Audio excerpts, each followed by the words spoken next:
Au bout du compte, il s'est passé 3 semaines et demie entre le diagnostic et mon IMG. Et je crois que c'est vraiment dans les derniers jours avant mon IMG que je me suis vraiment réapproprié ce qui se passait dans mon corps, que j'ai demandé aussi à mon mari de reposer ses mains sur mon ventre parce que moi j'en étais incapable. Enfin, tu vois, de recréer ce lien qu'on avait rompu. Bienvenue dans cet épisode. Je suis très heureuse, très touchée et émue de recevoir Sophie dans cet épisode qui vient nous parler donc de deuil périnatal, un sujet de résilience qui est trop peu abordé, bien trop tabou alors qu'il concerne tant de familles, tant de mères, tant d'enfants. Et je la remercie encore d'avoir accepté de venir témoigner ici. Sophie fait énormément pour les autres. Elle a un podcast qui s'appelle Au revoir podcast, qui est vraiment dédié au deuil périnatal, à l'accompagnement, au partage d'expériences de ses familles pour les soutenir. Elle a aussi coécrit et co-réalisé le documentaire Le berceau vide, disponible sur France Télé. Vous aurez le lien dans les ressources de l'épisode et je vous recommande de le regarder, de le partager autour de vous parce que c'est un vrai sujet d'utilité publique. J'ai eu personnellement la chance de voir ce documentaire et je peux vous dire qu'il est extrêmement nécessaire. On y parle donc d'IMG notamment, d'interruption médicale de grossesse. C'est par ce biais-là que le sujet est abordé. Et dans cet épisode, Sophie va nous parler de son expérience personnelle et de sa résilience et ensuite de l'arrivée de ses jumelles. Je vous remercie par avance pour cet épisode, de l'écouter, de le soutenir, de le partager autour de vous à des femmes qui auraient pu vivre cela. Et je remercie encore Sophie pour toute sa résilience et toute son amitié aussi. Merci à tous et envoyez-lui plein de petits cœurs dans les commentaires. Et merci encore Sophie pour ta confiance. Je t'embrasse. Bienvenue Sophie sur le podcast. Merci Audrey pour l'invitation. Sophie, je suis hyper heureuse de te recevoir sur notre podcast. Tu es un exemple de résilience. Tu vas nous parler de tout ça, tu vas te présenter. Et je suis très, très heureuse de ma titre personnelle parce on s'est rendu compte qu'on s'est connus il y a des années, presque 20 ans maintenant. Et que c'est en fait nos accidents de vie qui nous ont rapprochés. Donc voilà, j'en profite pour remercier le Wador parce que c'est grâce à l'épisode que tu as monté, que j'ai enregistré avec eux, qu'on s'est retrouvés. Donc voilà, petite dédicace. Voilà, donc je suis très heureuse que tu sois là. Est-ce que tu veux bien te présenter pour toutes tes facettes pour nos auditeurs et nos auditrices? Alors, merci Audrey pour cette présentation. Alors, je m'appelle Sophie, j'ai 36 ans, j'habite à Caen, en Normandie. Me présenter, c'est jamais très simple parce que je sais jamais par quoi commencer. Je vais me présenter professionnellement déjà. À la base, je suis journaliste. Après, j'ai fait une incursion de plusieurs années dans la recherche en histoire. Je faisais une thèse en histoire. Et en fait, moi, mes problématiques de prédilection, c'était la maternité, les liens parents-enfants, notamment mère-enfant, et les identités de genre. Donc, en fait, j'étais déjà dans ces thématiques-là. J'ai enseigné quelques années aussi à la fac. Et maintenant, j'ai un podcast qui s'appelle Au revoir podcast, qui est consacré au deuil périnatal. Et ça fait le pont, en fait, avec ce que je suis aussi dans la vie privée. C'est que, en fait, voilà, j'ai eu une première grossesse en 2017 qui s'est terminée par une interruption médicale de grossesse, une IMG. C'était une petite fille qui se prénomme Augustine. Et suite à ça, j'ai eu deux autres filles, des jumelles, Anouk et Suzanne, qui ont aujourd'hui 4 ans et demi. Et voilà, au-delà du podcast, je fais aussi d'autres choses dans la vie. Et donc là, je viens de co-signer un documentaire sur le deuil périnatal avec comme porte d'entrée l'IMG, qui est en fait l'épreuve qu'on a vécue toutes les deux avec ma co-réalisatrice Anaïs Feuillette. Et voilà, ce docu, il s'appelle Le berceau vide. Et, euh, et il a été diffusé le 12 octobre dernier sur France 3 Paris Île-de-France. Ouais, et moi, je suis très touchée parce que du coup, tu m'avais invitée à venir voir l'avant-première à l'Assemblée nationale et c'était un moment Ouais. hyper fort. La salle était pleine.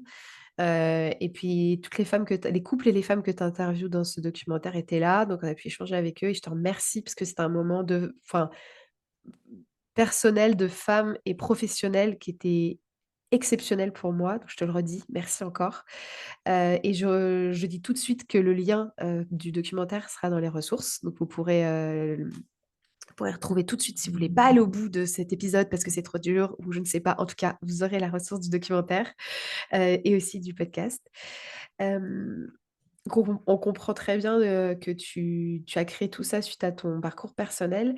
On parle, tu sais, sur ce podcast de cicatrices, physiques et émotionnelles. Je te demande pas de quelle cicatrice on va parler aujourd'hui, je pense qu'on le comprend assez bien, mais est-ce que tu veux bien, avant, que tu nous expliques un peu ta résilience et comment tu as vécu tout ça? Parce que tu vas nous parler aussi de tes filles qui sont arrivées, très prématurées, donc une autre épreuve encore pour toi et pour ton couple. Est-ce que tu veux un petit peu nous expliquer déjà, bon voilà, ce qui s'est passé, dans quel cas tu as eu cette IMG et donc en fait tes premières cicatrices, qui sont apparues à ce moment-là? Alors effectivement, moi je suis plutôt sur le versant cicatrices émotionnelles parce que des cicatrices physiques, j'en ai pas et d'ailleurs même des traces physiques de mes grossesses, je n'en ai même pas. Tu vois, je le dis pas, c'est quand même quelque chose de très perturbant en fait, surtout quand on a des grossesses qui se terminent assez tôt. Même si c'était plutôt tardif, vu que c'était un stade où ça se voyait déjà, c'était à la fin du deuxième trimestre. Mais c'est très perturbant, en fait, d'avoir toutes ces cicatrices émotionnelles sans avoir aucune trace corporelle, de ce qui s'est passé. Donc, voilà, première grosse cicatrice, le deuil périnatal. Donc c'était, en 2017. J'ai été enceinte, voilà, très rapidement, c'était génial, ça se passait bien, passé le premier trimestre, voilà, on se dit: «Bon, bah, c'est bon, quoi». Et à l'écho du deuxième trimestre, on a détecté chez mon bébé une malformation cardiaque, ce qui fait que j'ai été prise en charge, dans l'unité de diagnostic anténatal du CHU de ma ville. Donc un parcours très spécifique, où il s'est agi en fait de comprendre ce qu'avait mon bébé, de pouvoir poser un diagnostic et ce qu'on nous a, pas proposé, enfin, tu vois, je pèse énormément mes mots parce que je veux pas qu'on ait l'impression que ce soit les médecins qui nous aient influencés, Oui, bien sûr. dans un sens ou dans l'autre, parce que je sais qu'il y a des manquements par rapport à ça. D'ailleurs, il y a des médecins qui n'informent pas de l'IMG, tout comme il y en a certains qui sembleraient, davantage, diriger les couples vers ça, en les influençant un peu. Moi, ça n'avait pas du tout été le cas. D'ailleurs, l'IMG, c'est nous qui en avons parlé avec mon conjoint, de nous-mêmes d'ailleurs, la première fois qu'on nous en a parlé. Mais bref, la question de l'IMG a été abordée parce que, dans le cadre de la loi, une IMG, c'est quand il y a un péril grave pour la santé de la femme enceinte, où il s'agit vraiment de sauver la femme, ou c'est quelque chose qui peut être proposé, lorsque, le fœtus est atteint d'une pathologie incurable au moment du diagnostic et d'une particulière gravité. Et donc, pour nous, c'était, ce deuxième cas de figure. Donc la question a été abordée. Avec, faut préciser pour ceux qui sont pas familiers avec ça, c'est quand on dit une extrême gravité, c'est avec, potentiellement et les mots sont posés, on le voit bien dans le documentaire, avec, un bébé qui va décéder à la naissance. C'est-à-dire que c'est pas uniquement, enfin, ce que je veux dire, c'est qu'il peut y avoir des maladies très graves, des pathologies très graves, mais il faut entendre aussi, que parfois les mots sont même posés tout de suite en disant que le bébé pourra pas être viable. Je pense que c'est aussi important de l'expliquer pour ceux qui sont pas forcément familiers avec, l'IMG. Oui, alors effectivement, ça peut être des diagnostics de pathologies létales, donc C'est qui ça. entraînent la mort à la naissance ou, vraiment, dans peu de temps après la C'est ça. naissance.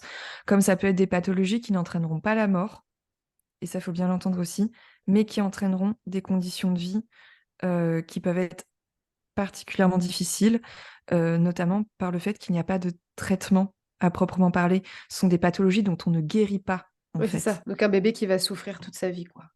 Voilà, après, je sais que l'IMG, c'est aussi, il y a beaucoup de débats autour de ça, autour de certaines pathologies qui sont plus connues que d'autres. Mais au bout du compte, même si on les connaît dans l'espace public, ça ne veut pas dire qu'on connaît le dossier médical des personnes, pour qui on pose ce diagnostic. Parce que certaines pathologies très connues peuvent, par ailleurs, entraîner des complications très, très précises, par ailleurs. Donc ça, je tiens aussi à le préciser. Mais c'est vrai qu'il faut encaisser déjà le choc de ce diagnostic. De savoir que notre bébé, dans notre cas, aurait pu naître, vivant, mais on ne sait pas pour combien de temps, on ne sait pas sous quelles conditions et que d'ailleurs, enfin, on était bien incapable de nous dire, ce qu'allait être sa vie, sa courte vie.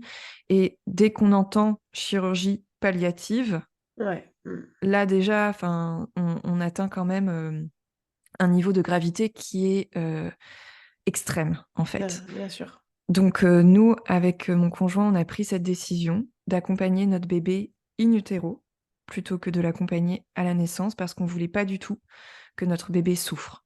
Mm. dès ses premières secondes, premières minutes de vie, aussi courtes fut-elle. Nous, ça a été un déchirement de prendre cette décision, très clairement.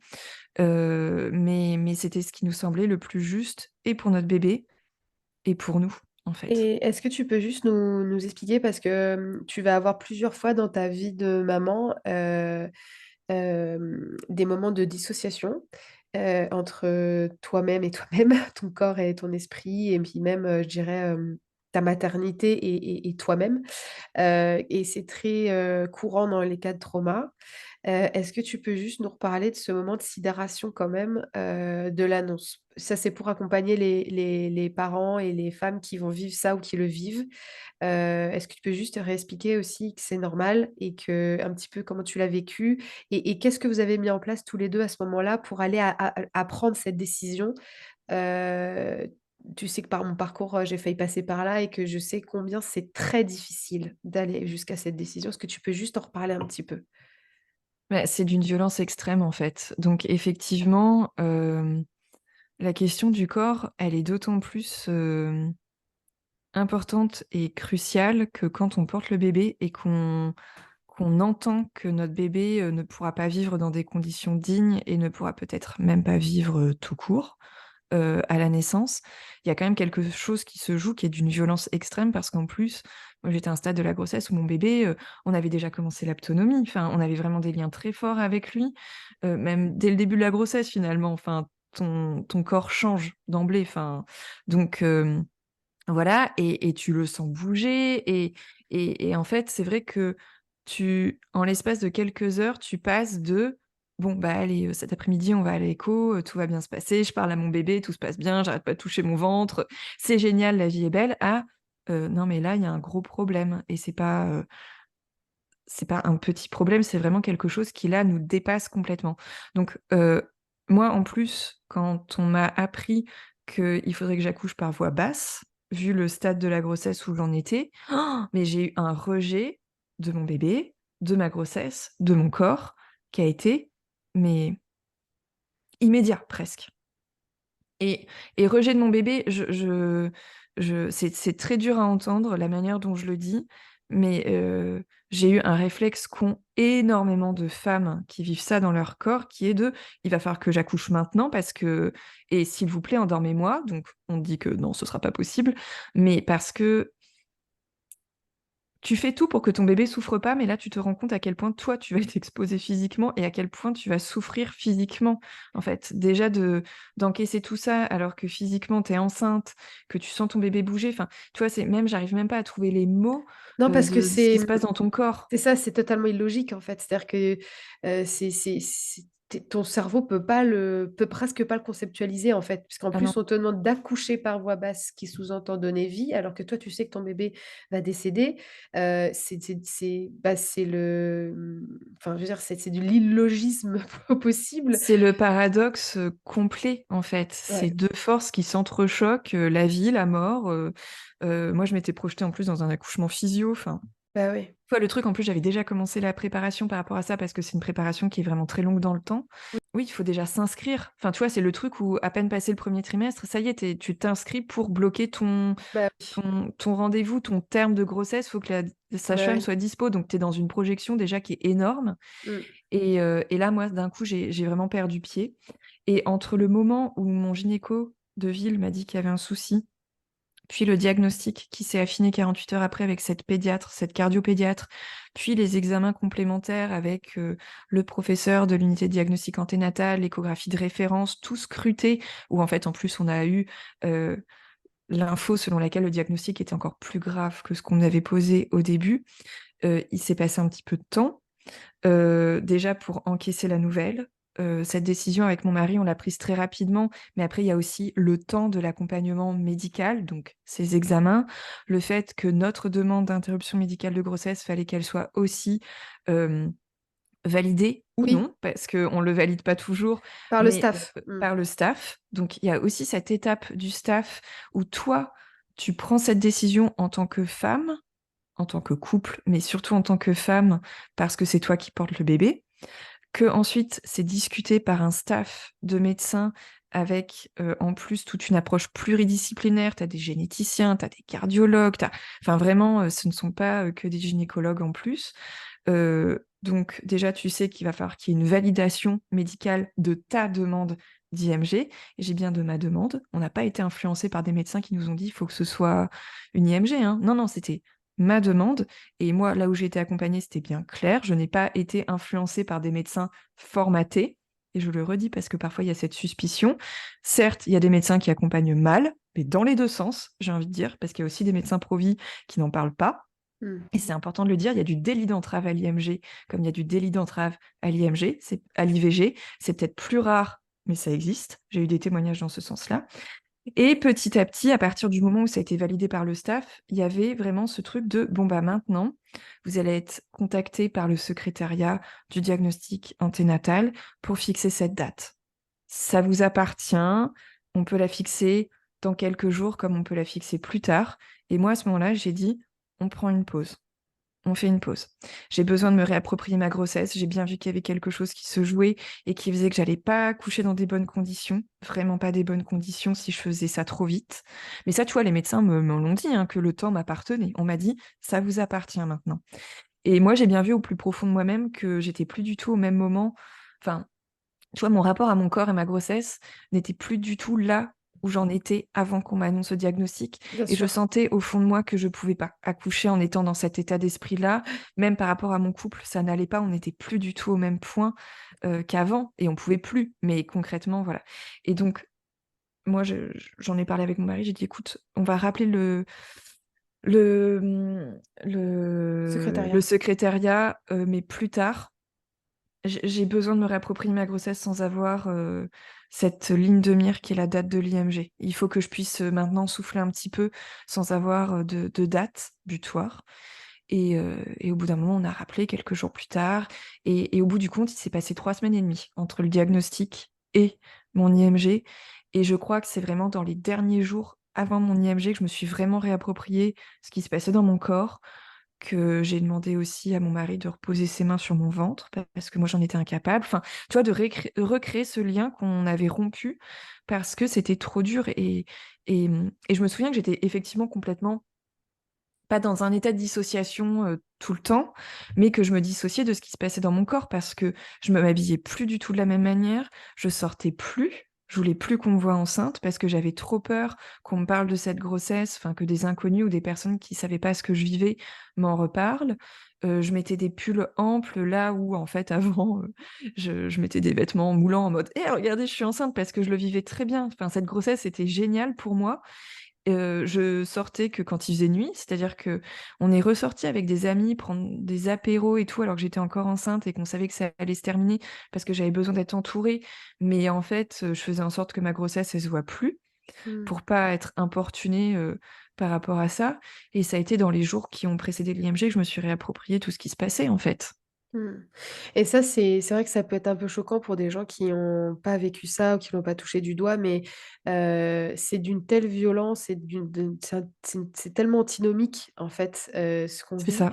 Et puis même, tu vois, ces temps d'attente, parfois, il peut y avoir aussi, des ponctions du trophoblast si c'était un peu plus tôt dans la Bah, le temps grossesse. d'attente peut vraiment Voilà, s'étirer encore c'est ça. plus, en Et que fait. quand tu attends des résultats génétiques, quand tu attends Mmh. et en fait, toi, tu es suspendu. C'est-à-dire qu'en Ouais. fait, tu peux pas être investi et pied sur terre et dans ton corps à ce moment-là, parce qu'en fait, tu attends de savoir et Tu vers en quel tu en suspension, en c'est le fait. temps s'est arrêté, quoi.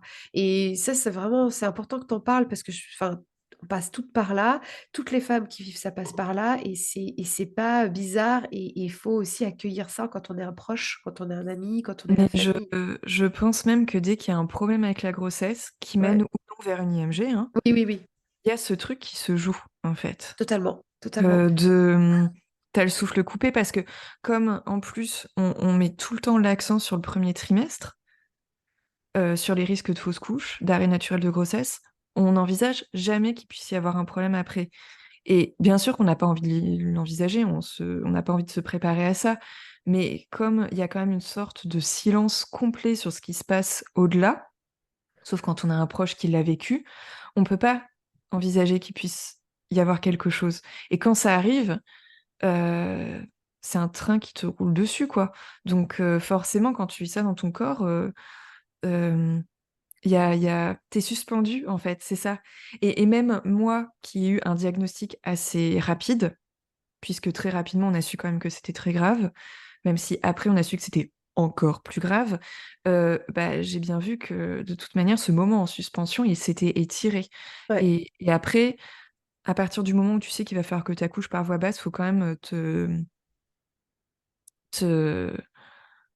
te remettre un peu en lien avec ton corps, avec ce qui se passe, parce que moi, je sais que j'aurais pas recréé ce lien avec mon corps, avec mon bébé, j'aurais pas accouché dans de bonnes conditions, quand bien même on m'aurait bien accompagnée à cet instant-là.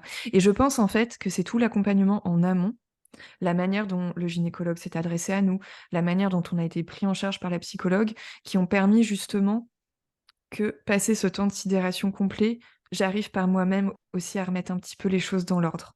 Ouais, c'est hyper Sans cette important. aide-là, en fait, il n'y aurait pas eu ça. C'est hyper important ce que tu dis parce que c'est vrai que c'est pareil, ça peut être choquant de dire qu'il faut accoucher par voie basse. Et d'un autre côté, c'est très bien expliqué dans le documentaire que c'est aussi une étape importante pour que le- l'histoire complète se fasse entre ce bébé et toi, enfin et vous, et que on peut comprendre l'envie d'être coupé de tout, d'être endormi, par exemple d'avoir une césarienne.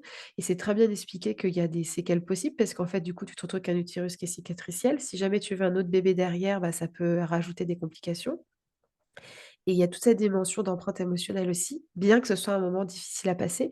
Est-ce que tu peux nous expliquer comment tu as abordé ce moment? Est-ce que vous aviez prévu des choses particulières avec ton mari pour le jour même, pour l'après, le fameux berceau vide? Est-ce que vous aviez déjà commencé votre résilience? Je pense que c'était le début, mais comment vous avez préparé ce moment-là? Puisque du coup, la date, vous pouviez choisir, voilà, et comment vous avez abordé ça en fait? Ouais.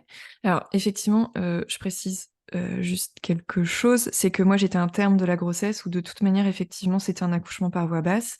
Après, je pense que j'aurais été dans un cas particulier, un cas médical, où voilà, ils auraient vu une détresse immense par rapport à ça. Je pense qu'ils auraient adapté le protocole. En fait, Oui, bien sûr, c'est bien sûr, bien voilà. sûr. Et par ailleurs, les IMG, il peut y en avoir aussi au premier trimestre, Oui, souvent après la T1 oui, où là, en fait, il y a quand même quelque chose qui se joue, qui est qu'il y a des femmes qui vont accoucher par voie basse et d'autres qui vont être prises en charge au bloc opératoire, oui.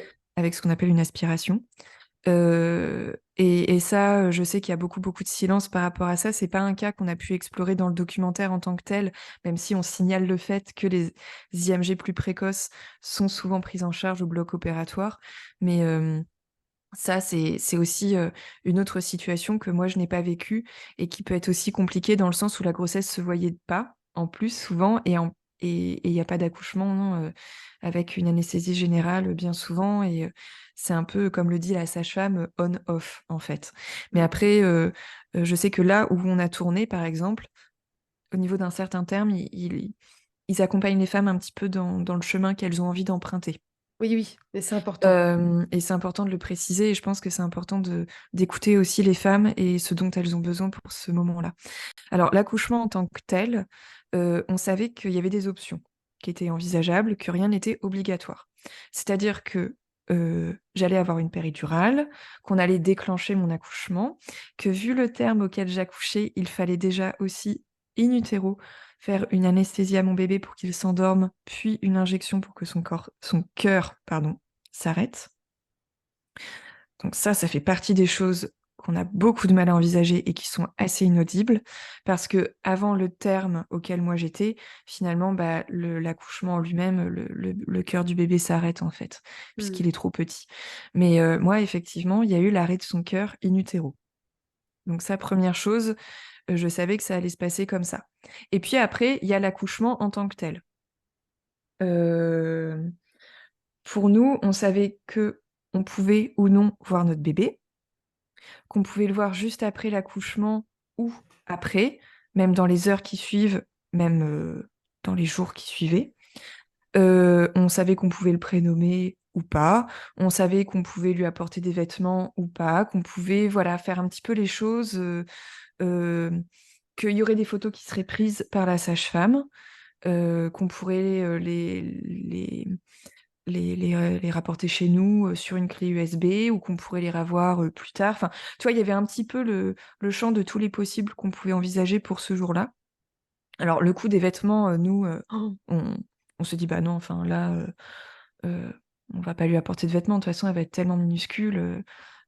Voilà. Et puis, on n'avait pas vraiment acheté encore de vêtements, donc, euh, mais là, pour ça, j'ai fait un peu un blocage par rapport à ça. Et d'ailleurs, je l'ai regretté le jour de mon hospitalisation, dans le sens où je savais qu'il fallait que j'aille à l'hôpital le soir. C'était un dimanche, que j'allais être hospitalisée dès le dimanche soir pour une interruption médicale de grossesse le lundi matin. Et en fait, le dimanche midi, j'ai commencé à paniquer. J'ai fait: «Non mais attends, je peux pas ne rien lui apporter, en fait». Donc je fais beaucoup de tricot.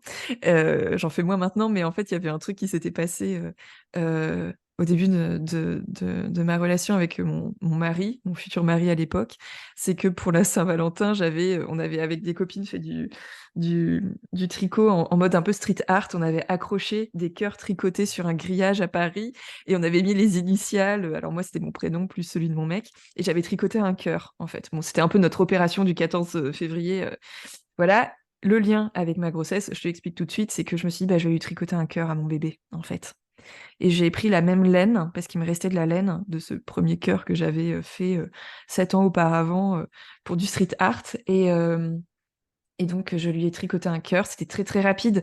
Je me suis dit: «Au moins ça, je peux le faire très rapidement et c'est quelque chose que je sais faire avec mes mains et je pense qu'il y aura pas plus symbolique», en fait. Et donc j'ai tricoté ce petit cœur et j'avais mis une petite, hem pince derrière pour qu'il puisse, m'apporter mon bébé avec ce petit cœur sur son lange. Donc, en fait, c'est la seule chose que j'ai pu faire et c'était très rapide et je l'ai faite. On s'est préparé aussi en se disant qu'on aimerait voir notre bébé. 48 heures avant l'IMG, j'en étais pas certaine. Après, j'en étais certaine. Mon mari, je lui ai dit: «Tu fais comme tu veux». Il m'a dit: «Non, mais on le fera tous les 2». On s'est dit qu'on donnerait à la sage-femme son prénom aussi. Alors que 10 jours avant, pour moi, c'était exclu. Donc, tu vois, c'est vraiment tout ce temps, ce laps de temps, moi, m'a permis de me réapproprier ma grossesse et comment j'allais vivre cet instant. La sage-femme qui me suivait en libéral pour l'aptonomie m'avait proposé de me refaire une séance d'aptonomie avant mon interruption médicale de grossesse. J'ai dit non. Elle m'aurait proposé, je pense, de le faire chez moi, de venir à domicile pour le faire. Là, ça aurait peut-être été différent. Mais le fait de retourner, au cabinet, de revoir ce cabinet où on envisageait la grossesse, Ouais, c'est ça. enfin, l'accouchement, de Ouais. voir tous ces faire-part de bébés, d'être confronté à des femmes enceintes, non, Ouais, c'était juste, ouais, pas possible, quoi. Donc ça, on a dit non et voilà, après on a envisagé, cet accouchement, voilà, en se disant: «Il y aura beaucoup d'inconnus, ça va me faire peur, ça va me faire mal», mais moi, ce qui me faisait vraiment peur, c'était la péridurale. L'aiguille de la péridurale, là, c'était un truc, j'avais déjà vu comment se pouvait passer potentiellement une péridurale et je pense que c'est pour ça que j'avais envie d'accoucher sans péridurale si tout s'était bien passé. Là, vraiment, ça m'a fait très, très peur et de fait, moi, ma péridurale n'a pas fonctionné pour mon IMG. Donc j'ai accouché sans péridurale. Alors sur le moment, je pense que les médecins n'ont pas compris que ma péridurale ne fonctionnait pas, mais non, non, elle a pas fonctionné et au bout du compte, très paradoxalement, c'était un beau moment et je me suis dit et c'est un copain qui me l'a dit: «Bah, tu vois, tu avais pas envie d'accoucher sans péridurale, bah, tu as accouché sans péridurale». Alors que là, j'étais très en colère quand même pour cet aspect-là de me dire: «Ça n'a pas fonctionné». Mais après, ça m'a permis de remettre les choses en perspective et je me suis dit: «Bah, ouais, en fait, j'ai eu l'accouchement que, d'une certaine manière, je voulais». Enfin, ouais. c'est et moi ça et bon, ça, c'est mon histoire, hein et c'était très douloureux physiquement, mais une fois qu'elle est née, qu'elle est sortie de moi, j'ai plus eu mal et la sage-femme l'a préparée, donc elle nous l'a apportée dans un petit lange avec le petit cœur que j'avais tricoté et voilà, on l'a rencontré donc ouais, ça a été une autre étape après et d'ailleurs dans mon corps, ça a été une autre étape parce que moi j'ai pas compris que je vivais un postpartum. Ouais. Oui, parce que tu dis: «Il y a pas de cica» tu as dit un peu plus tôt dans l'épisode: «Il y a pas de cicatrices visibles, je vois pas les marques de grossesse sur mon corps», mais en fait, elles sont aussi internes et ça, forcément, on le voit pas à l'œil nu. Hem et c'est vrai que c'est très fort, tout de prévoir tout ça, même si, voilà, tu le décides à la dernière minute, mais que tu te laisses la possibilité de changer d'avis. Je pense que ça, c'est super important. C'est un message important que tu fais passer, c'est de se laisser toutes les options et puis tu décides au dernier moment vraiment ce que tu as envie de faire. Hem, rencontrer son bébé dans ces conditions-là, c'est pas rien. Je pense que il y a des gens qui se disent: «Oh là là, moi je pourrais pas». Bah, pareil, hein, tu pas dans la situation donc voilà. Mais Comment en fait ça s'est passé pour vous? Je sais que tu dis souvent que vous avez été bien accompagnés, qu'il y a une vraie bulle à l'hôpital. Après, il y a le retour, le fameux berceau vide. Est-ce que vous aviez déjà un petit peu commencé à réfléchir, à mettre des petites choses en place, prévoir, de partir, de voyager, de pas être forcément chez vous? Ce qui bon, peut-être une fuite aussi, mais ce que je veux dire, c'est est-ce que vous aviez prévu des choses pour vous, pour après cette rencontre? Ah non, mais nous, on était complètement dans la fuite, hein. Parce qu'en fait, euh, on n'est pas parti aussitôt, mais dès qu'on a su qu'il y avait un problème, nous, ce qui nous a permis d'envisager ce temps long des examens, parce que même si j'ai été fixée rapidement, enfin, on a quand même eu des examens qui se sont étalés, d'attendre aussi la réponse du staff. Enfin, voilà, c'est quand même, il y a, voilà. Et de toute manière, très rapidement, au-delà du staff, le gynécologue nous avait dit, vu le cas de figure, on ne peut pas vous refuser l'IMG. Là, vraiment, c'est tellement grave que voilà. Et, euh, et nous, ce qui nous a fait tenir, ça a été d'acheter des billets d'avion pendant ce laps de temps. Mais vraiment, hein. Depuis, on n'a pas repris l'avion, donc notre empreinte carbone est mieux. Mais, mais vraiment, en fait, ça a été ça. C'est que on n'est pas parti aussitôt, mais on a prévu des voyages pour l'après. C'est-à-dire que en plein cœur de ce mois de décembre 2017, en fait, ça s'est échelonné sur novembre-décembre. On a pris des billets d'avion pour les vacances de février, pour partir en Italie, parce que l'Italie, c'est un pays qu'on adore tous les deux et qu'on savait que ça allait être un pays qui nous ferait du bien, une destination qui nous ferait du bien. Euh, Après mon accouchement, on a aussi prévu un voyage en Écosse pour le moment de mon terme, ce qui aurait dû être le moment de mon terme. Euh, on a aussi programmé notre voyage de noces au Japon, vu qu'on s'était mariés l'été. Et en fait, l'été précédent, j'étais enceinte. Ce voyage, on n'aurait jamais dû le faire à ce moment-là, mais on s'est dit, on prend les billets maintenant parce que l'été prochain, ça y est, on part. Donc voilà, un voyage qu'on n'aurait pas dû faire et qu'on fait quand même. Et c'était à la fois douloureux et en même temps, ça nous a sauvés en fait de prévoir ça. Et nous, ça a été des voyages, mais en fait, on peut prévoir beaucoup, beaucoup de Oui, choses. bien Mais sûr, bien sûr. on a été en mode survie pendant tout ce temps de l'attente du diagnostic, de l'attente de l'IMG, des premiers temps après l'IMG. Et nous, ce qui nous a fait du bien, la seule chose qu'on arrivait à faire, c'était de programmer ces choses-là en se disant, OK, on balise le chemin, en tout cas jusqu'à l'été prochain, parce qu'on savait que le chemin, il allait être long, que les résultats de l'autopsie, des analyses, on allait les avoir 3 mois après.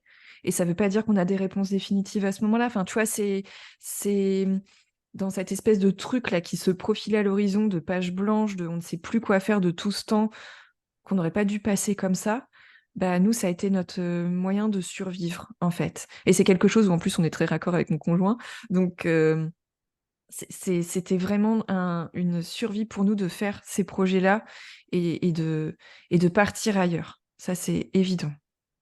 Et, vous en parlez aussi beaucoup dans le documentaire, et j'ai, pour connaître quelqu'un qui a vécu aussi, la perte d'un bébé à terme pour le coup, faire exister son enfant, qui a un nom et qui a existé. Qu'est-ce que vous aviez vous, envie de faire et qu'est-ce que vous avez fait? Je sais que c'est très personne dépendant, on voit dans le documentaire que chacun a sa façon de faire. Qu'est-ce que vous aviez envie de faire? Est-ce que c'est venu rapidement? Vous avez eu rapidement envie de mettre quelque chose en place, de particulier, des photos ou, le nom? Ou comment ça s'est manifesté de votre côté? Alors nous, ce qu'on a fait, notamment, c'était au moment de la DPA. On s'était dit, de toute manière, on savait qu'on la ferait a priori inscrire dans notre livret de famille. Ça, c'est pareil, en fait, ça peut être rétroactif, ça peut être, enfin, c'est pas sur l'instant de l'accouchement, c'est après que ça peut être fait, plusieurs jours, semaines, mois, années après. Euh, on l'a fait au moment de la date du terme parce que nous, du coup, c'était symbolique de se dire, bah, on aurait dû inscrire son prénom dans notre livret de famille en avril 2018. Elle aurait dû naître, elle aurait dû aller bien, enfin, et ça ne s'est pas passé comme on l'aurait souhaité, donc on l'a fait inscrire à ce moment-là. Donc nous, c'était une manière pour nous qu'elle existe. Après, en fait, dans ta question, enfin, moi, je réalise à quel point ce qui s'est passé après, euh, on n'arrivait pas trop à la faire exister aux yeux des autres, tu vois. Enfin, vraiment pas. Je savais même pas que j'étais légitime pour le faire. Euh, C'est hyper je... important ce que tu je suis dis. en train de réfléchir, mais tu vois, enfin, les gens se préoccupaient de nous comme on allait, mais il n'y avait rien pour notre bébé. Mm. Concrètement, il n'y avait rien. Je dis pas que c'est la faute des gens, hein. Non, non, Euh, mais c'est des situations mais tellement spéciales, tu vois. ouais, C'est moi, j'étais incapable de quoi que ce soit, et comme en plus, j'avais pas d'espace pour ça, ouais. et pas de repères, et pas de ressources. C'est ce que j'allais te demander. C'était, est-ce que dans tout ce laps de temps, tu avais eu justement, parce qu'après on va revenir à tout ce que tu as créé, ce que tu as amené au monde et aux autres, est-ce que toi, à ce moment-là, dans toute cette phase, à part donc tout ce balisage de moments de bien-être que vous vous êtes créés tous les deux, est-ce qu'il y avait des ressources auxquelles tu avais accès? Est-ce qu'on t'a donné des ressources à ce moment-là ou pas? Parce qu'en fait, ça participe au fait que tu arrives à te dire, bah, c'est très intéressant quand tu dis, je suis pas légitime à faire exister mon enfant. Et ça, c'est dommage de ne pas être plus accompagné là-dessus. Et en même temps, qui d'autre que d'autres parents qui ont vécu ça peuvent t'aider à vivre ça et à te dire ce que tu pourrais faire, tu vois, c'est tellement Bah, en fait, tu vois, il y avait quand unique. même des trucs que moi, je sais que j'allumais régulièrement une petite bougie tous les 11 du mois, par exemple, de date anniversaire. Euh, euh, que j'ai une copine qui m'avait offert une lanterne avec des petites lumières. Enfin, il y avait des choses comme ça. Mais après, je pense que c'était aussi une question de mon rythme à moi. Bien Parce que sûr. j'étais quand même accompagnée par la psychologue du diagnostic anténatal, qui par ailleurs était très très bien, mais j'étais dans un flou complet. Vraiment, j'étais dans le flou complet par rapport à moi. Je savais pas qui j'étais, en fait. Je me souviens d'une conversation, même plusieurs mois après, avec elle, euh, où je disais, mais je suis une mère ou je suis pas une mère, je suis quoi? Parce que tu vois, à partir du moment où déjà toi tu sais pas ce que t'es, tu peux pas vraiment savoir.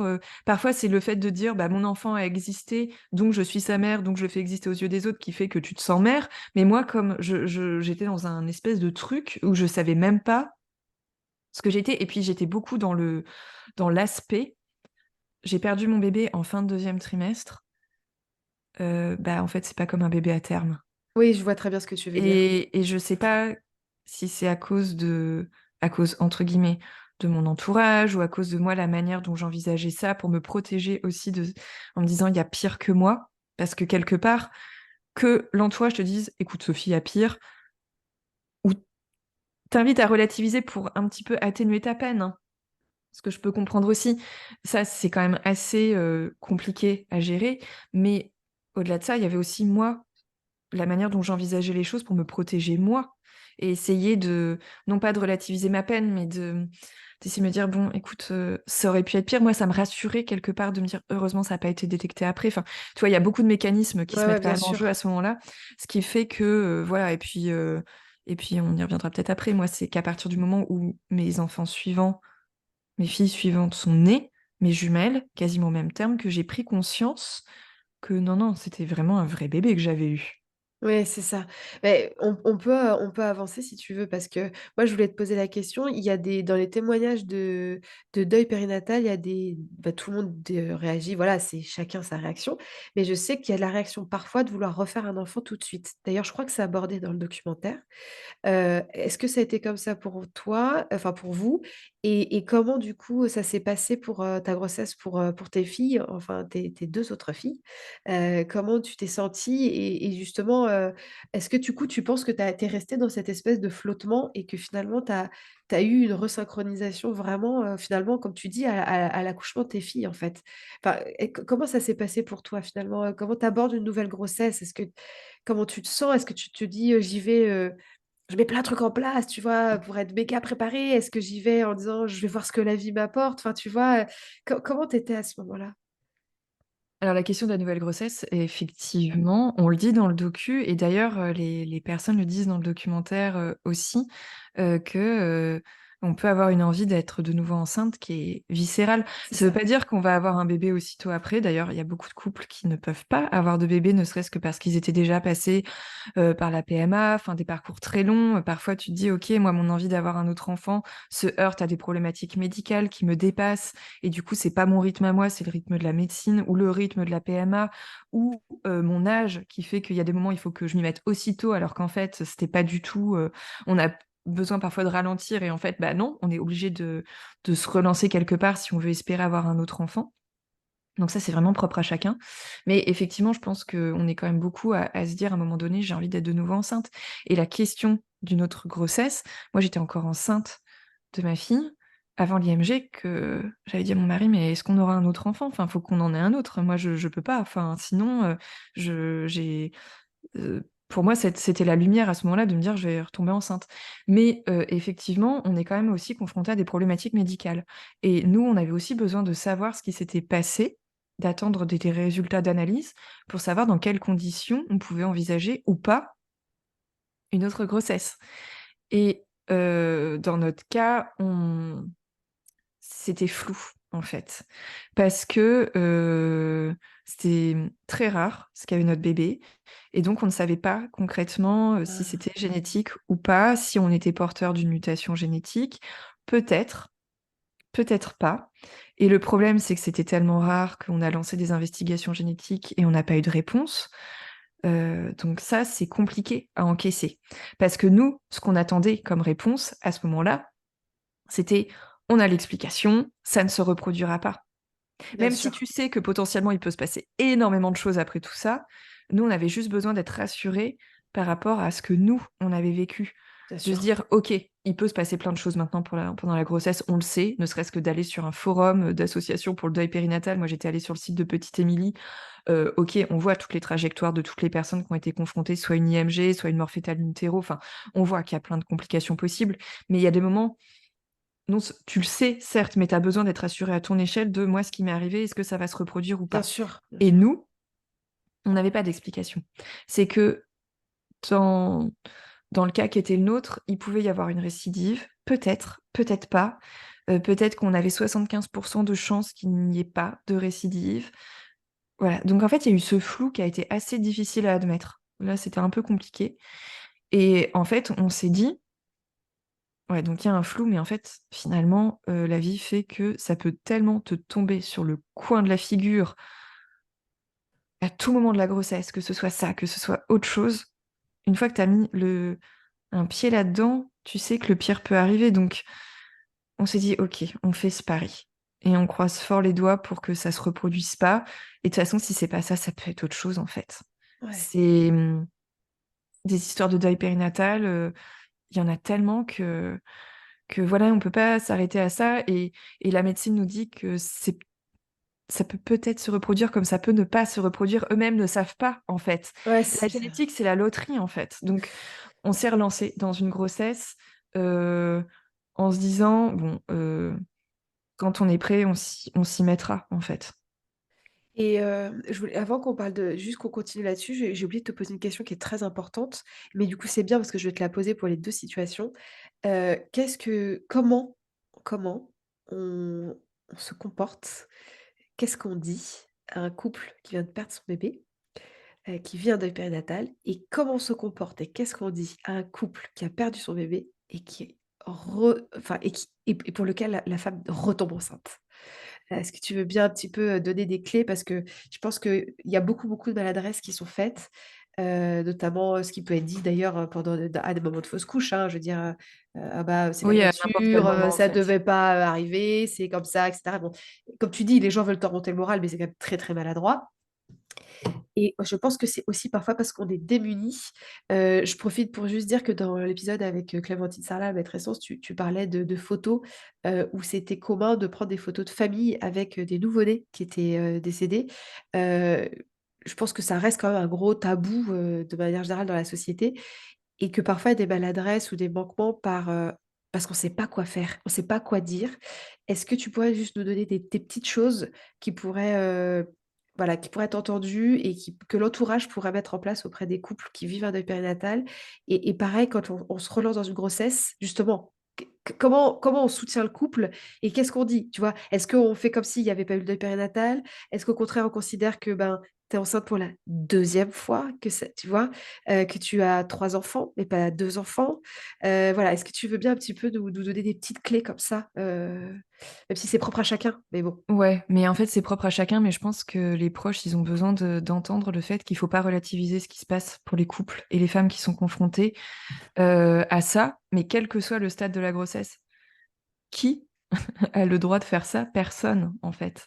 Que ce soit les soignants, mais que ce soit l'entourage aussi, parce que, c'est juste inaudible. Il faut accueillir ce que la personne, elle vit sans chercher à minimiser ou relativiser, même si quelque part, c'est pour se dire, «Allez, ça peut lui faire du bien, c'est pour lui remonter le moral». Bah, en fait, non, c'est compliqué. Hem, alors la nature est bien faite, alors ça, c'est le truc, le plus, aberrant, du monde. Non, la nature n'est pas bien faite. Heu, bah, vous aurez d'autres enfants? Ouais, peut-être ou peut-être pas, donc on n'en sait rien et en fait, c'est pas la question. Des choses comme ça, enfin, faut juste accueillir ce qui se passe et dire qu'on est là et être vraiment là. Ou dire qu'on pense aux personnes qui le vivent, enfin, voilà, je pense qu'il y a de multiples manières d'être présent et d'accompagner sans chercher à relativiser la peine.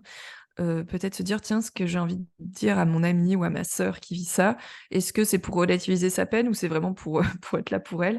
Bah, voilà, faut se poser la question et puis quand il y a une autre grossesse, c'est vrai que, souvent les gens, ont une réaction, «Bon, bah, ça y est, le deuil est fini, il y a une autre grossesse». Ça, c'est compliqué parce que la grossesse, elle peut réactiver beaucoup de choses, ne serait-ce que par le suivi qui est mis en place, où on se rend compte qu'en fait, c'est plus du tout la même grossesse. C'est plus du tout une grossesse naïve ou insouciante et hem et juste, si vous êtes face à une femme ou un couple qui attend un autre enfant, et que vous voyez beaucoup de stress et beaucoup d'angoisse et beaucoup de questionnements et que vous voyez de la joie, mais pas que. Dites-vous que c'est ça la grossesse d'après. C'est beaucoup de joie de pouvoir potentiellement, accueillir, de nouveau la vie, mais c'est aussi beaucoup de stress, beaucoup d'angoisse, beaucoup de questionnements. Ça veut pas dire que tout le monde le vit de cette manière-là, mais c'est une grossesse qui est extrêmement complexe et qui a plusieurs facettes et et des choses comme, «Bah non, mais stresse pas, c'est pas bon pour le bébé». Non, mais en fait, ça, juste jamais, mais pour qui que ce soit. Mais vraiment, il faut accueillir cette angoisse et ce stress parce que justement, c'est en l'accueillant que les femmes et les couples peuvent s'en décharger un petit peu, au moins momentanément et juste d'avoir l'impression d'être compris par son entourage, c'est ultra précieux dans ces moments-là parce que de dire: «Ah bah non, mais écoute, ça va bien se passer cette fois-là». Non, on n'en sait rien, en fait et moi, de fait, mes filles, elles sont nées très grandes prématurées, hein, donc voilà. Il y en a d'autres qui vont potentiellement vivre le deuil périnatal une seconde fois, enfin qui vont être ou alors confrontées à d'autres problématiques, mais juste aussi oui, je crois que cette phrase, c'est la pire de toutes. Ouais, Le ouais. la le malheur ne frappe jamais 2 fois à la même porte. Bah, non, on sait que potentiellement, de toute manière, les statistiques ont pas été de notre côté une première fois, bah, ça veut pas dire que ça va se reproduire, mais il peut y avoir d'autres choses aussi. Donc ça peut se faire enfin, ça peut nous faire du bien à un moment donné, on se raccroche à ça, on se dit: «Allez, allez, enfin, il y a pas de raison, il y a pas de raison». Mais en fait, comme le dit si bien Julie dans le documentaire, il y a jamais de raison. Oui, c'est ça, parce Donc que pour c'est pas préciser aidant sur le moment, en fait, de oui, dire ça. pour préciser, c'est que Julie, donc c qui a le compte notamment, à Nos étoiles, dit bien dans le documentaire, bah, que voilà, elle a vécu le deuil périnatal, plusieurs fois et que la fameuse phrase: «La foudre ne tombe pas 2 fois au même endroit», bah si, ça arrive et c'est vrai que c'est important ce que tu dis, c'est que peut-être aussi on est alors je pense que ça a toujours existé, mais je pense que d'autant plus depuis le Covid, petit repli sur soi de chacun, peut-être un peu plus d'égoïsme, je sais pas, mais en tout cas, si on n'est pas capable, d'accueillir, comme tu dis, la situation que vit son ami, ou un membre de sa famille, peut-être mieux vaut ne rien dire que de dire des choses qui sont vraiment très blessantes et qui t'obligent toi à prendre sur toi alors que je pense que déjà tu as assez. Je sais qu'il y a aussi des personnes qui supportent pas en fait d'être confrontées à ça, le deuil périnatal et qui du coup vont disparaître de ton environnement. Alors je pense que quand c'est des amis, Alors c'est compliqué, mais quand c'est ta famille, ça doit être encore pire. ouais. Qu'est-ce que tu peux là pour le coup dire un mot pour, ceux qui vivent un deuil périnatal et qui vivent cette absence de réaction en face, avant que justement on parle de ta nouvelle grossesse et de cette nouvelle, difficulté à laquelle tu vas faire face? Est-ce que tu veux bien leur de dire, 2-3 mots? Comment on vit ça? Comment on fait preuve de résilience quand déjà on est au fond? Quand on est déjà au fond du trou et qu'en fait, on n'a pas de réponse en face, quoi. Qu'on est ignoré. Ah, mais ça, c'est horrible. En fait, tu disais, parfois, vaut mieux se taire que de dire des maladresses, mais je crois que, au bout du compte, l'indifférence est encore pire. D'accord. Alors, après, ça dépend des personnes, mais je crois que le plus violent, c'est de se rendre compte qu'il y en a qui ne sont pas du tout là. Ouais. Et alors ça, au bout du compte, quand on fait les calculs, on voit qui a été là, on voit qui a fait des maladresses, mais qui a pu revenir sur ces maladresses avec... Enfin, il y a des personnes avec qui on arrive à en rediscuter. Enfin, moi, j'ai eu le cas notamment avec une amie très très proche qui a fait une énorme maladresse. Voilà, il y a eu un clash énorme, mais au bout du compte, on est toujours amis. Voilà. Mais quand t'as personne en face, il peut même pas y avoir de clash parce que t'as personne en face. Donc, Ouais. tu peux pas avoir d'explication. Enfin, et ça, c'est horrible.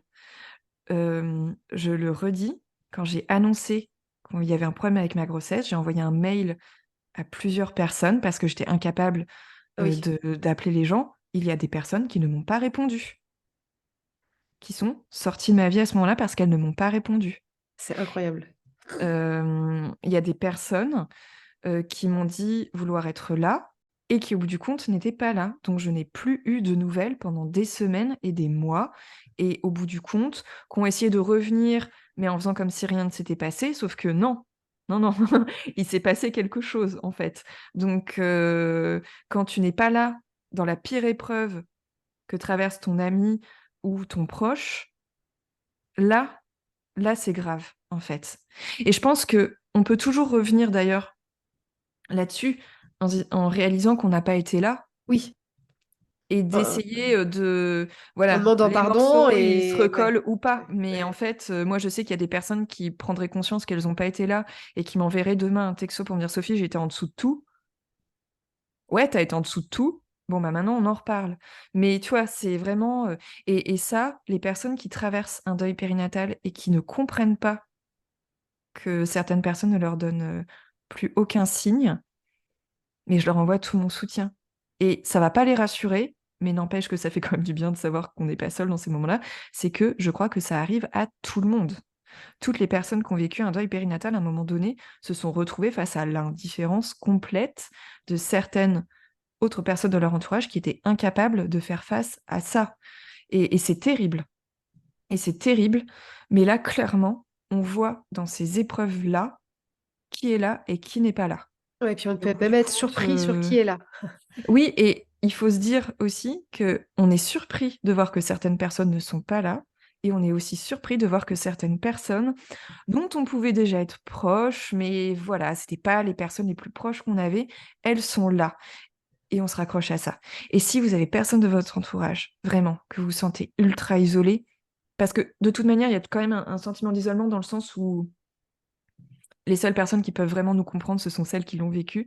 Bah, maintenant, sur les réseaux sociaux, il y a plein de moyens de créer du lien et voilà. Donc, ça permet de rompre un petit peu l'isolement face à ce vécu de deuil qui peut être très douloureux. Enfin, vraiment, il y a aucune explication sur le fait que un ou une amie très proche ou quelqu'un de notre entourage familial nous tourne le dos. Vraiment, Ouais. il y a aucune explication. Enfin, ça ne se justifie pas. Je comprends qu'on puisse se sentir extrêmement mal à l'aise. Je comprends qu'il y a des personnes qui ne prennent pas la mesure de ce qu'on vit, mais il n'empêche que, tu dis: «Waouh, ce que je traverse, c'est pas rien» et en face, il y a pas de répondant. Ouais, non, mais bien Je sûr, de pense toute qu'on l'a façon, toutes vécu. si on symbolise que tu es en train de dire à quelqu'un devant toi ce qui t'arrive et que tu as la personne qui regarde devant comme si elle t'avait pas vu, enfin, c'est d'une violence qui est énorme.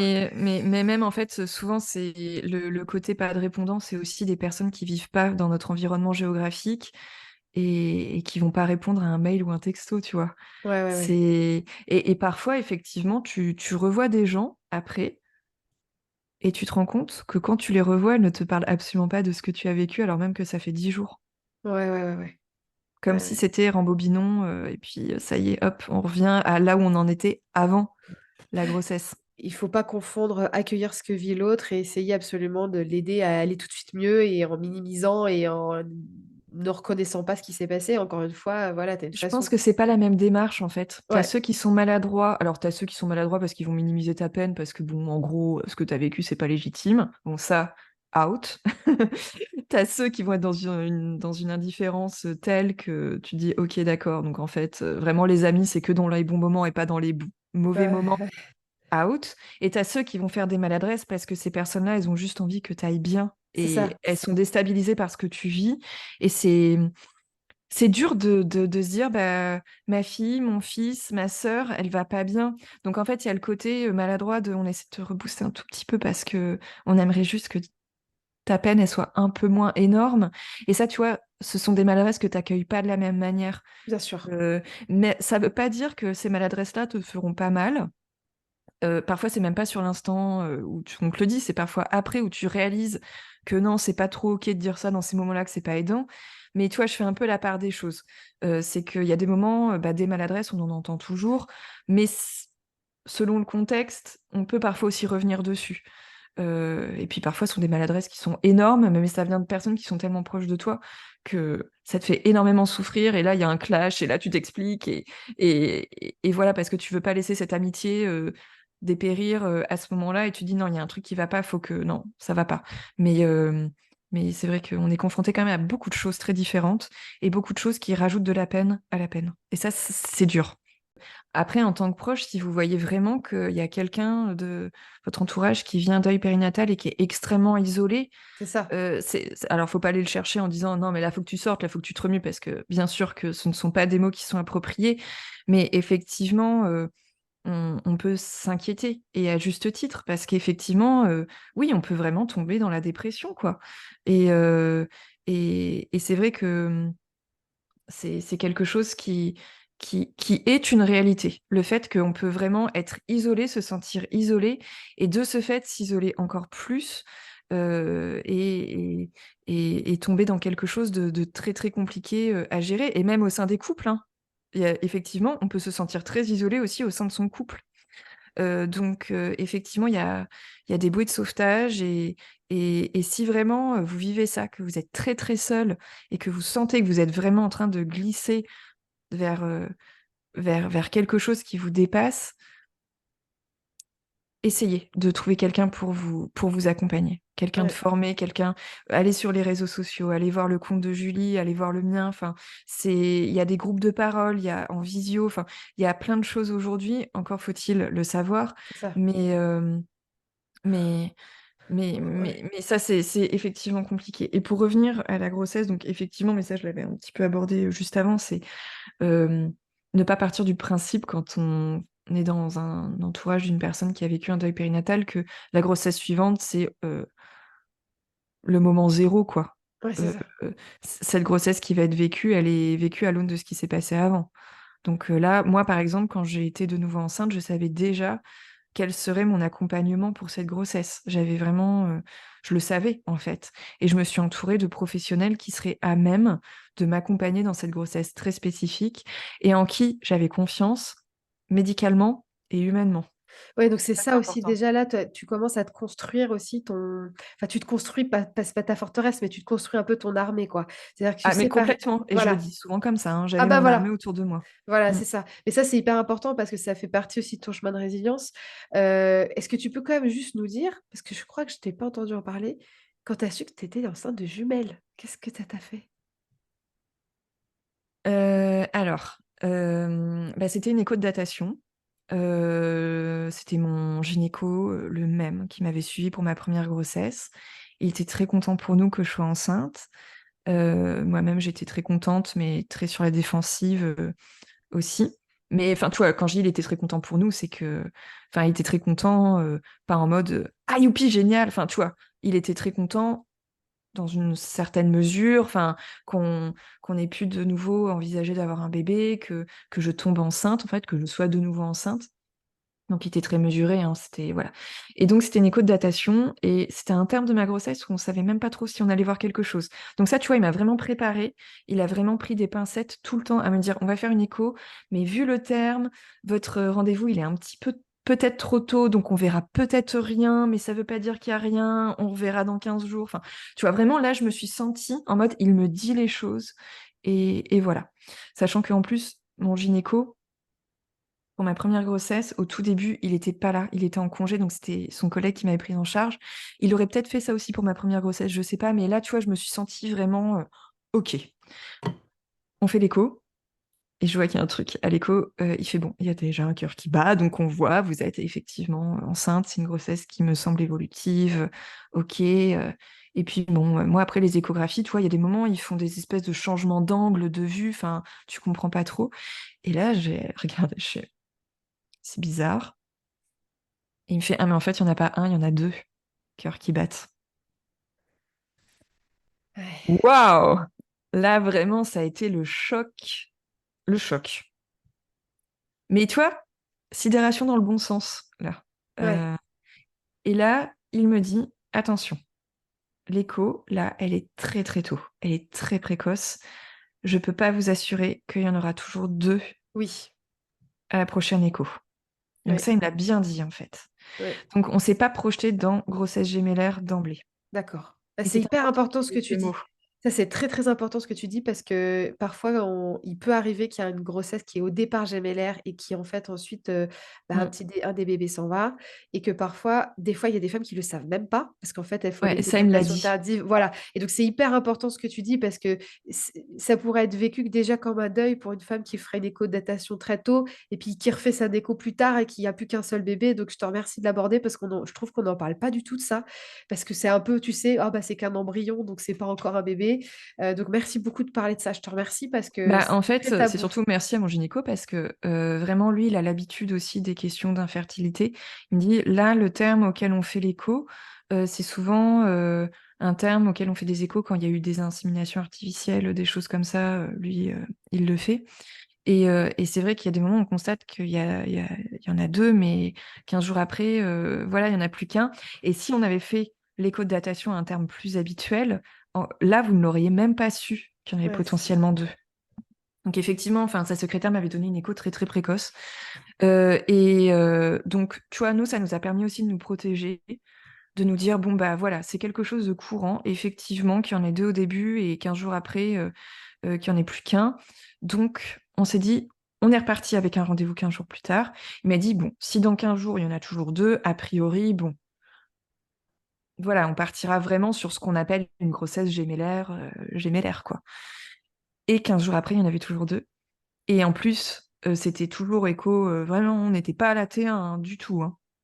Donc, il était quand même assez précoce. Mais il a même pu voir que c'était potentiellement une grossesse de monozygote, donc de D'accord. vrais jumeaux. Donc, effectivement, grossesse gémellaire, quoi. Ouais. Euh, et là, il m'a dit, bon, par contre, vous appelez le CHU, vous prenez rendez-vous pour l'écho du premier trimestre là-bas. Et moi, j'ai repris rendez-vous à ce moment-là, effectivement, avec le professeur qui m'avait suivi pour mon IMG. J'aurais pu prendre rendez-vous avec quelqu'un d'autre, mais nous, on voulait que ce soit lui. Ouais. Mais je comprends parce qu'en fait, tu as confiance et puis ils vous ont bien accompagné quand même là où tu as été. Médicalement et humainement, en fait. Et Voilà, ça, c'est c'était ça. important. Mais c'est Parce important. que, ouais. Et à quel moment de ta grossesse tu vas parce que bon, elle va s'arrêter, un peu trop tôt, donc comme, tu avais pas assez été résiliente dans ta vie de maman et dans Oui, ton poste. effectivement, j'ai vécu la très grande prématurité après. Non, mais du coup, à quel moment tu t'es, toi, laissé, la possibilité d'investir ta grossesse et de se dire: «OK, allez, c'est bon là, c'est parti», est-ce que finalement c'est jamais vraiment venu et c'est venu quand elles étaient là? Parce que j'ai envie de dire, bon, si tu me dis, bah, assez rapidement, puis finalement on me dit: «Bon, bah, là, en fait, préma», enfin bon, c'est encore Ouais, un coup non, près qui me tombe effectivement. dessus. En fait, j'ai quand même eu le temps d'investir ma grossesse. Euh, Comme j'étais enceinte cette fois-ci de jumelles, puisque dès ma grosse première échographie à 12 semaines d'aménorrhée, on a su que c'était des filles. Et là, c'était vraiment une très très grosse échographie, c'est-à-dire que l'idée, c'était aussi de pouvoir anticiper une éventuelle récidive, ce qui n'aurait pas été possible avec des échographies lambda dans un cabinet en libéral. Mais là, au CHU, en fait, voilà, le premier enjeu, c'était est-ce qu'il y a une récidive? Ouais, Et je ne dis pas que le risque a été écarté dès cette première échographie, parce qu'il fallait voir comment ça évoluait, mais il n'empêche qu'on a commencé à être un petit peu rassuré par rapport à ça, c'est-à-dire que à ce moment-là, tout était OK. Alors que, vu le tableau pour ma première fille, si on avait une échographie aussi poussée, à ce terme-là, on aurait déjà vu qu'il y avait un problème. Donc, on savait que déjà, c'était bon à ce niveau-là, que en tout cas, à l'instant T, ça allait. Ça laissait pas présager la suite, ça ne voulait pas dire qu'il n'y avait pas de récidive, mais en tout cas que si peut-être il y en avait une, c'était déjà moins grave. Parce que parfois aussi, une même pathologie, ça peut se reproduire, mais ça ne veut pas du tout dire que ce sera aussi grave ou pas. Donc déjà, là, pour nous, ça a été quelque chose, un poids en moins. Et là où ça m'a permis aussi de vivre les choses différemment, c'est que c'était une grossesse gémellaire. Donc dans mon esprit, c'était clair que c'était pas la même grossesse, en fait. Il y a quelque chose qui s'est joué. Alors, en revanche, c'était une grossesse gémellaire, donc grossesse à risque. Risque, oui. Ouais. Grossesse à risque. Donc j'avais des échos tous les 15 jours, parce qu'elles étaient deux. Ouais. Ouais. Donc ça m'a plongée dans autre chose. Mais quelque part, autant d'occasions d'être rassurée aussi, quelque part. Autant, bah, complètement. Et aussi, je me suis dit, ok, donc je suis super bien accompagnée tous les 15 jours. Donc, coup de stress tous les 15 jours avant l'écho, hein, mais n'empêche que tous les 15 jours, j'avais ma petite piqûre de rappel de c'est bon, tout va bien. Ouais. Et ça, c'était quand même extrêmement précieux pour moi. Et au bout d'un moment, bah, de toute manière, 2 grossesses en un an, puisque je suis retombée enceinte 9 mois après mon accouchement, grossesse gémellaire, bah, autant te dire que ça s'est vu très rapidement, en Oui. plus. Et d'ailleurs, ça s'est vu bien avant que je sois capable d'assumer cette grossesse publiquement. C'est-à-dire que j'étais même pas à ma T1, que je pouvais même plus rentrer dans mes jeans normaux, quoi. Ah Parce que oui. c'est une grossesse gémellaire. Donc, j'avais peur au boulot que ça se voit et Et que les pour... gens réagissent comme si c'était trop bien, alors qu'en fait, j'avais déjà beaucoup peur, quoi. Oui, quand tu dis que tu assumes publiquement, c'était ça. Tu avais peur de la réjouissance des gens en face de toi, alors que toi, finalement, tu étais inquiète. C'est ça que tu veux dire? Bah, c'est-à-dire que j'étais même pas à être dans ce stade où je pouvais être rassurée sur ma grossesse, que déjà ça se voyait. Ouais, ouais, ouais, je Ça comprends. se voyait potentiellement. Donc les gens qui me côtoyaient au quotidien le voyaient pas forcément parce que je mettais vraiment tout en œuvre pour que ça ne se voit pas. Ouais, ouais, ouais. Parce que j'avais trop peur qu'on me dise: «Ah, mais t'es enceinte, Sophie?» Et là, tu vois, j'avais même pas eu mon écho T1 Ouais, que, c'est-à-dire que ta temporalité entre la temporalité de ton corps et la temporalité de mmh, tes émotions était pas, c'était pas encore tout à fait sur la même longueur d'onde. Ok. non, pas du tout. Ouais, Et j'ai pu me projeter assez rapidement, aussi parce qu'on sait que les grossesses gémellaires, bah, ça se voit aussi plus rapidement, que j'étais rassurée tous les 15 jours, que j'avais ma sage-femme pour l'autonomie, que j'avais ma psy. Enfin, tu vois, j'étais pas, c'était pas médicalement, j'étais rassurée, donc ça me permettait aussi de me projeter. Médicalement, bah, j'avais une écho tous les 15 jours, donc je les voyais tous les 15 jours, et que c'était rassurant, qu'il n'y avait pas de signe de récidive, mais qu'il n'y avait pas de signe de complications aussi liées à la gémilité. Et aussi, ce qui m'a permis de me projeter et de me sentir bien dans cette grossesse, c'était que j'étais bien accompagnée humainement, psychologiquement, émotionnellement. oui. Et il y a eu aussi ce cap où j'ai dépassé le cap de ma première grossesse. Là, ça m'a permis de souffler et j'ai eu 15 jours où j'ai pu souffler. Et ensuite, j'ai accouché parce qu'effectivement, j'ai accouché de mes jumelles très grandes, prématurées, à 5 mois et demi de grossesse. Et ça, c'était pas prévu. Pas prévu du tout. C'est-à-dire que c'est arrivé d'un coup, tu as eu un signe d'alerte, tu étais à l'hôpital, c'est arrivé comme ça. C'est ça. C'est arrivé comme ça, d'un coup. Le mardi, tout allait bien. J'allais voir ma psy. Je lui disais, ça va, j'ai acheté des pyjamas, je me projette. Et dans la nuit, j'ai eu mal au ventre. J'ai eu quelques saignements. À 5 mois et demi de grossesse, une grossesse gémellaire, c'est un ventre quasiment comme une grossesse à terme. Donc, D'accord, ouais.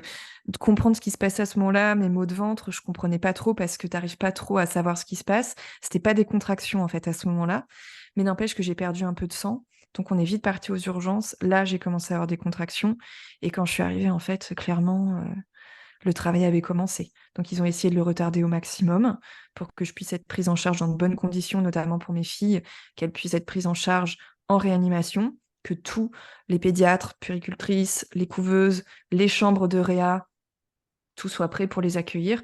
Mais effectivement, je suis arrivée à 4 heures du mat au CHU. J'ai accouché dans la même pièce que pour mon IMG, en plus. Et à 9h30, 9h40 et 43, j'ai accouché de mes filles, quoi. Ouais. Ça s'est Et joué en quelques heures. comment tu te sens à ce moment-là? Tu te dis: «Mais c'est pas vrai», tu es en colère? Je suis en Ou colère. ouais, c'est ça. Ou est-ce que rapidement, tac, tu te remets, en mode guerrier, quoi? Non, tu es en colère. Non, Ouais, non, je vas-y. suis en colère. Je Ouais. suis en colère. Là, vraiment, je suis pas bien, je suis en colère. je me sens impuissante, je me sens comme putain, quoi. Ouais, Pourquoi? Pourquoi? ouais, ouais. Je suis désespérée, en fait, à ce moment-là. C'est un mélange de colère, de désespoir, de sidération, je me sens, mais dans un truc de ce n'est pas possible. Ce n'est pas possible. Qu'est-ce que j'ai fait en plus?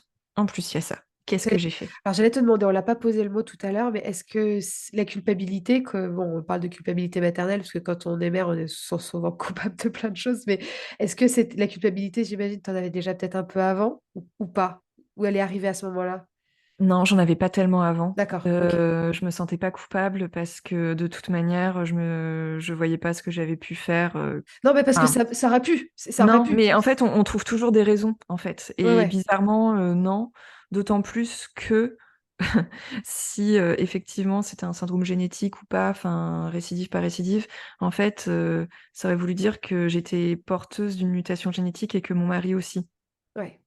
Donc tu vois, quelque part, ça faisait que bon, tu dis c'est de la malchance mais pas j'y peux quoi que ce soit. Enfin, j'ai pas ressenti véritablement de culpabilité pour Alors, ma première ouais, grossesse. oui, Là, oui. Là, ouais, clairement. Enfin, tu vois, par exemple, j'étais allée faire des courses. Et ben, je me suis dit, bah ça y est, j'ai fait des courses, j'ai porté les sacs. Et ben, c'est ça. ouais, ouais, ouais. Oui, parce qu'il faut Vraiment, il te faut une explication rationnelle tout de suite, quoi. Ah oui. Ah oui, et puis en plus, l'explication, c'était moi, hein. Ouais, bah oui, bien Vraiment. sûr. Et, C'était terrible. et finalement, 4 heures, 9 heures, c'est très court. Permets-moi de te dire que c'est très court quand même. Ah ouais, Comme, non, mais c'est bah très oui, court et c'est d'ailleurs pour ça qu'en fait, il n'y avait aucun signe avant-coureur. bah c'est ça, Aucun. mais comment dans ces 5 heures, quoi, et quelques, est-ce que tu vas réussir à te dire, ok, je vais accoucher en fait, donc il faut que je sois Oui. présente, comme tu as fait pour ton premier bébé. Est-ce que c'est ça, j'imagine, parce que J'ai switché à un moment donné, je sais pas comment j'ai fait. Je sais pas comment j'ai ouais, fait parce que en fait, ça a été très court. Effectivement, je suis arrivée à 4 heures du mat, j'ai accouché à 9h30. Ça a été d'autant plus court qu'ils ont en plus dû ralentir, ouais. essayer de ralentir le travail. Euh, j'ai eu une péridurale, mais, enfin, j'ai pas pu m'asseoir, je risquais d'accoucher. Ah ouais, ah ouais. J'avais des contractions énormes. On m'a dit de me retenir de pousser, en fait, parce que Oh, personne n'était prêt pour accueillir mes bébés. Mais d'accord. vraiment, là, tu vois, là, tu touches du doigt un truc qui te paraît encore plus inimaginable que ce que tu avais vécu avant, en fait. Là, enfin, vraiment, je me suis dit, OK, non, mais là, je veux sortir de cette dimension parallèle dans laquelle je suis, parce que c'est pas possible. Et il y avait une souffrance physique qui était vraiment assez énorme. Et le moment où j'ai pu changer de mode, je ça a été une fois que ma péridurale a été posée, une fois que je n'ai plus cette souffrance physique, une fois que j'ai compris que l'accouchement allait pouvoir être retardé, je je, j'ai été prévenue que j'allais accoucher le jour même, qu'ils avaient pas pu retarder, plus que ça, puisque de toute manière, moi, mon travail s'est mis en place, très, très rapidement. Et d'ailleurs, c'est peut-être ce qui s'est passé aussi pour mon IMG, le fait que la péridurale ait pas fait effet, c'est qu'ils ont été un peu déstabilisés, je pense, par la rapidité, de la chose. Moi, une fois que j'avais des contractions, c'était contractions de travail aussitôt, en fait. Et c'est ce qui s'est passé pour ma deuxième grossesse, finalement, mais quelque chose que personne n'aurait pu retarder en tant que tel. Et et et je me suis raccrochée à des signes. C'est ça qui m'a permis de moi, ultra cartésienne, enfin, j'ai quand même une licence en philo, je suis quelqu'un de très enfin, tu vois, La carré dans science. ma tête. Sciences humaines, hein, pas mais Oui, je mais la mais tu vois, science. le Ouais, truc, ouais. Ouais. c'est que je me suis dit: «OK, donc réfléchis Sophie». Tu vois, c'est parce qu'aussi j'avais plus mal physiquement que la Bien péridurale m'avait sûr, bien beaucoup sûr. soulagée. C'est tous les signes qui auraient pu aller contre moi, je les ai mis avec moi. Je suis dans la même salle d'accouchement, faut pas que je voie ça comme un signe négatif. C'est peut-être du positif, parce que sinon je tombe, je m'effondre. J'ai accouché en décembre, c'était la tempête dehors, là il fait beau. Là, il y a un lever de soleil, c'est magnifique. Je me raccroche à ça. Enfin, tu vois, des trucs, je me Ouais, raccrochais mais à ouais. des trucs minuscules, hein, mais voilà. Hem, Les la dates? grenade, Clara Luciani, à la radio, juste avant qu'on me pose, ma péridurale. J'allais pas bien, mais je me suis quand même mon mari m'a dit: «Sophie, écoute». Clara Luciani, c'est un copain qui me l'a fait découvrir en me disant écoute les paroles de cette chanson, écoute les paroles de toutes les chansons de cet album. Clara Luciani, je la mettais à fond dans ma bagnole quand je retournais bosser après mon congé mat. C'était ma bouée de sauvetage. Je l'avais pas écoutée depuis 6 mois, alors que paradoxalement, c'est là qu'elle commençait à beaucoup passer à la radio. Ce jour-là, elle est passée à la radio. Je me suis dit ok, ça c'est un autre signe. Et Les dates? c'est les dates, ouais, bah, de me dire, bah, en fait, elles arrivent à une date qui est très proche du terme de ma première grossesse. Ouais, très dur, mais et en fait, l'équipe a été géniale. La sage-femme était géniale. Après, ils ont fait le changement parce que c'était la sage-femme de nuit. Ah oui, sage-femme de nuit qui remplaçait en fait une de mes très bonnes amies sage-femme qui devait bosser ce soir-là et qui avait changé son jour de congé parce que le lendemain, elle devait venir manger chez nous. Enfin, tu vois, le truc où Oui, du coup, qui était dispo potentiellement pour toi, du coup, si elle n'était pas en shift? bah, en fait, ça aurait pu être une de mes très bonnes amies qui m'aurait accouché ce jour-là, et heureusement, en fait, que ce n'était pas elle, parce que ça l'aurait mise dans une position très compliquée. Ah Donc, cette oui. espèce de truc de sa collègue qui la remplace et qui la connaît, et je me dis, il y a des liens, il y a des liens. Enfin, Sophie voit des liens, voit des symboles, parce que là, en fait, il y a que ça auquel tu peux te raccrocher. Et il y a eu aussi, quand j'ai accouché, donc mes filles étaient du même gabarit que mon premier bébé, donc très, très déstabilisant. Très, Oui. très déstabilisant. Et Suzanne, la première, quand elle est sortie de moi, elle a poussé un cri. Et ça, c'est le cri que je n'ai pas eu pour mon premier accouchement. Et là, je me suis dit, Sophie, elle est là, elle est vivante. Tu vois, ça m'émeut rien que de le redire. Elle m'a montré qu'elle était là. Elle m'a montré qu'elle était là. Et la sage-femme me l'a apporté très brièvement. Elle fait, vous pouvez lui faire un petit bisou. Allez, un petit bisou. Je l'ai embrassée sur son petit crâne avec plein de cheveux bruns et ils l'ont embarquée. Mais elle a poussé un cri. Et là, ensuite, il a fallu aller chercher Anouk, ma deuxième fille, parce qu'elle s'était mise en transverse, ce qui est le cas pour beaucoup de jumeaux, et même quand ils sont tout petits. Et, euh, et là, j'ai eu très très peur, parce que je savais que ce qui me pendait au nez, c'était la césarienne d'urgence, et que vraiment, enfin, l'urgence pour un petit bébé comme ça, enfin, l'urgence, elle est là, à ce moment-là, en fait, avant même la césarienne. Ouais. Et ils l'ont sortie, elle a poussé un minuscule cri, et elles sont parties en réa. Elles ont été embarquées par toutes les personnes qui étaient là. Elles sont parties avec mon mari. Et moi, je suis restée. Et il y a une étudiante sage-femme qui est venue, qui m'a beaucoup rassurée. Elle m'a pas dit, vos filles, elles vont vivre, hein. Elle m'a pas dit ça. Elle m'a dit, vous savez, on a l'habitude de ces petits bébés-là, de ces petits gabarits.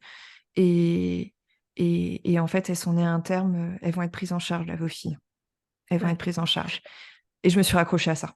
Est-ce que toi, à ce moment-là, tu sais les risques pour elles et tu sais en gros ce qui leur manque, en gros, sur quoi elles vont être aidées? Ouais. Je connais les risques, je... mais je ne cherche pas. Oui, Je ok. cherche pas à savoir. Mon mari, lui, il est sur Google, il a checké tout. Je lui dis, tu Ouais, ne m'en parles pas. Je veux pas oui, savoir. ouais, toi, Je veux pas ouais, savoir. Moi, ce sont les médecins qui me parleront. ouais, Je veux que les médecins me parlent. Ils nous diront de toute manière, mais je veux pas chercher par moi-même. Donc, les risques, j'en ai bien conscience, mais je veux pas savoir là, à ce moment-là. Et, euh, et, et oui, je sais qu'elles vont avoir du mal à respirer. Euh, je sais qu'on me l'a dit très rapidement, qu'elles arrivaient à respirer un peu par elles-mêmes, ce qui était déjà un très très bon signe. Non, non, mais en fait, elles sont sorties de mon ventre, c'était déjà des guerrières, hein.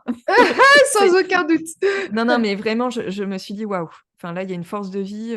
Et J'allais c'est te- ça qui m'a permis de tenir, en fait. C'était de me Oui, dire, là, elles sont vivantes. Elles oui. sont vivantes, en J'allais fait. te dire, tu t'accroches à la vie, en fait. Tu vois, c'est ça qui me venait en tête quand tu parlais, c'est que toi, tu dis, non, mais moi, je veux pas savoir qui peut mal se passer. J'ai les notions, je les connais, mais là, je m'accroche à la vie et point barre. Je peux pas C'est... anticiper tout ce qui va mal se passer parce qu'en fait, on peut tout anticiper et ça, très rapidement, les médecins nous le disent. Mais ce que je veux dire, c'est que tu aurais pu avoir plongé dans la peur. Tu sais, ce Ouais. moment où tu choisis ton chemin. Enfin, tu choisis pas vraiment, mais t'es à la croisée des chemins, quoi. C'est soit tu tombes dans la peur et l'angoisse, soit tu as ta pulsion de vie et tu t'accroches à la vie. Et toi, c'est ce que tu as fait. Et est-ce que tu as pu quand même rapidement, alors comme c'était par voie basse, tu dis que tu n'as pas de séquelles et de cicatrices de ton accouchement, donc j'imagine que ça allait de ton côté physiquement. T'étais... Mais physiquement, ça allait. Et puis, je pense que physiquement, je me suis même pas posé la question, est-ce que ça va, est-ce que ça va pas? Non, parce que est-ce que tu as pu aller rapidement les voir? C'est ça que je Oui, voulais te demander. en fait, je suis rapidement allée les voir. Alors là, par contre, une fois que je les ai vus, la peur a pris le pas, pour le coup. La peur a vraiment pris le pas. Je suis arrivée, il y avait des bips partout, ça a sonné dans tous les sens. J'ai dit: «Vous me sortez de là. J'y Ah arrive pas oui. là, Ah oui, j'y oui, arrive d'accord. pas». OK. Donc ça a été j'étais là, par contre, dans une sidération telle que, j'ai eu, pendant quelques jours, une sorte de fuite à aller les voir régulièrement, mais pas réussir, non plus à rester très longtemps avec elles. Je pense que c'est le cas de beaucoup de parents et c'est justement l'accompagnement de ma psy, à ce moment-là et de toutes les équipes soignantes, notamment des puéricultrices qui étaient vraiment beaucoup, beaucoup, avec elles, c'est une puéricultrice pour 2 en réanimation. Heu, Petit à petit, ça m'a permis aussi cette peur-là, qu'elle soit toujours là, mais qu'elle soit pas paralysante. Parce que comme tu dis, j'étais vraiment dans la vie, elles sont Ouais. vivantes, Ouais. mais quand j'allais en réa, je n'avais que de la peur et de Oui. l'appréhension et de l'angoisse et là, ça me paralysait, ça me sidérait et j'ai pu aller les voir rapidement, effectivement, d'abord en fauteuil roulant. Bon après, j'ai dit: «Vous me sortez de là». C'est pour ça que j'ai demandé, Ah oui, bah à ce oui. qu'on me sorte de là, quoi et après, j'y allais avec mon mari et on y a été assez rapidement. Mais je pense que physiquement, je me suis faite complètement, comment dire? Tu t'es oubliée? Je me suis oubliée. En fait, physiquement, je ne sais même pas si ça allait, si ça n'allait pas. Le fait est que je tenais sur mes 2 jambes, à un moment donné assez rapidement, mais je pense que je me suis fait aussi un peu violence à ce niveau-là. C'est que j'ai même pas écouté mon corps, hein. Tu vois? J'écoutais pas mon corps. Je J'ai essayé de mettre en place l'allaitement, c'était ultra douloureux, j'ai eu beaucoup, beaucoup de mal, mais je pense que si j'ai pas réussi aussi, que j'avais des quantités de lait qui étaient infimes, même, au bout de 3 semaines, c'est que clairement j'étais pas dans mon corps non plus, hein. Je cherche pas forcément à dire que c'est à cause de ça, mais j'ai vécu 2 chocs qui ont impliqué mon corps en l'espace de 14 mois. Mon corps, j'étais là sans être là. C'est Je l'ai complètement, négligé aussi, tu vois? Tout ce qu'on pourrait mettre en place pour l'allaitement, enfin, voilà, j'étais dans un état Mais de ça tel tu que, ouais, ça tu t'en es rendu compte après? Sur le coup, tu t'en rends compte aussi tout de suite? non, pas Non, du ouais, tout. c'est ça et parce que moi, ce que je voulais quand même redire, c'est que, la grande prématurité, c'est déjà un énorme choc pour, n'importe quel parent. C'est une énorme épreuve. Toi, tu rajoutes à ça que tu as déjà connu le deuil périnatal. Tu étais toujours suivie par ta psychologue, mais du coup, est-ce que là, du coup, toi aussi, tu sollicites un peu ton armée, tout de suite, je veux dire dès la maternité? Non? D'accord. Pas du tout. En fait, l'armée, elle était autour de mes filles, elle était pas autour de moi. Très clairement, hein. Elle était autour de moi en tant que mère de mes filles.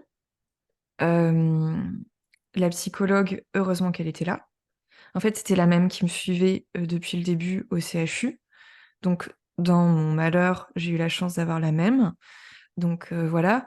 Mais je pense que j'avais tellement de blessures psychiques à panser, Dans les 2 sens? dans tous les sens du terme, en fait, et émotionnelles à penser que mon corps, donc non, pas du tout. Ouais. J'ai eu ma visite postpartum avec une, gynéco, du CHU pendant que mes filles étaient encore hospitalisées, donc voilà.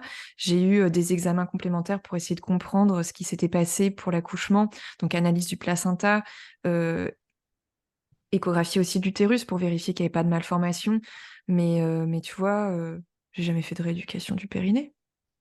Jamais de rééducation abdominale. Des choses que j'aurais pu faire une fois qu'elles étaient sorties de l'hôpital, mais que je n'ai jamais faites. Mon corps est complètement passé à la trappe, Beh, effectivement, 2 fois, parce que tu auras 2 même pu le fois. tu auras même pu le faire la 1re fois. Non, on m'en avait pas parlé, donc je me Ouais. disais: «Je ne suis pas en postpartum», Bah, ouais, puisque bien j'ai pas de sûr. bébé vivant.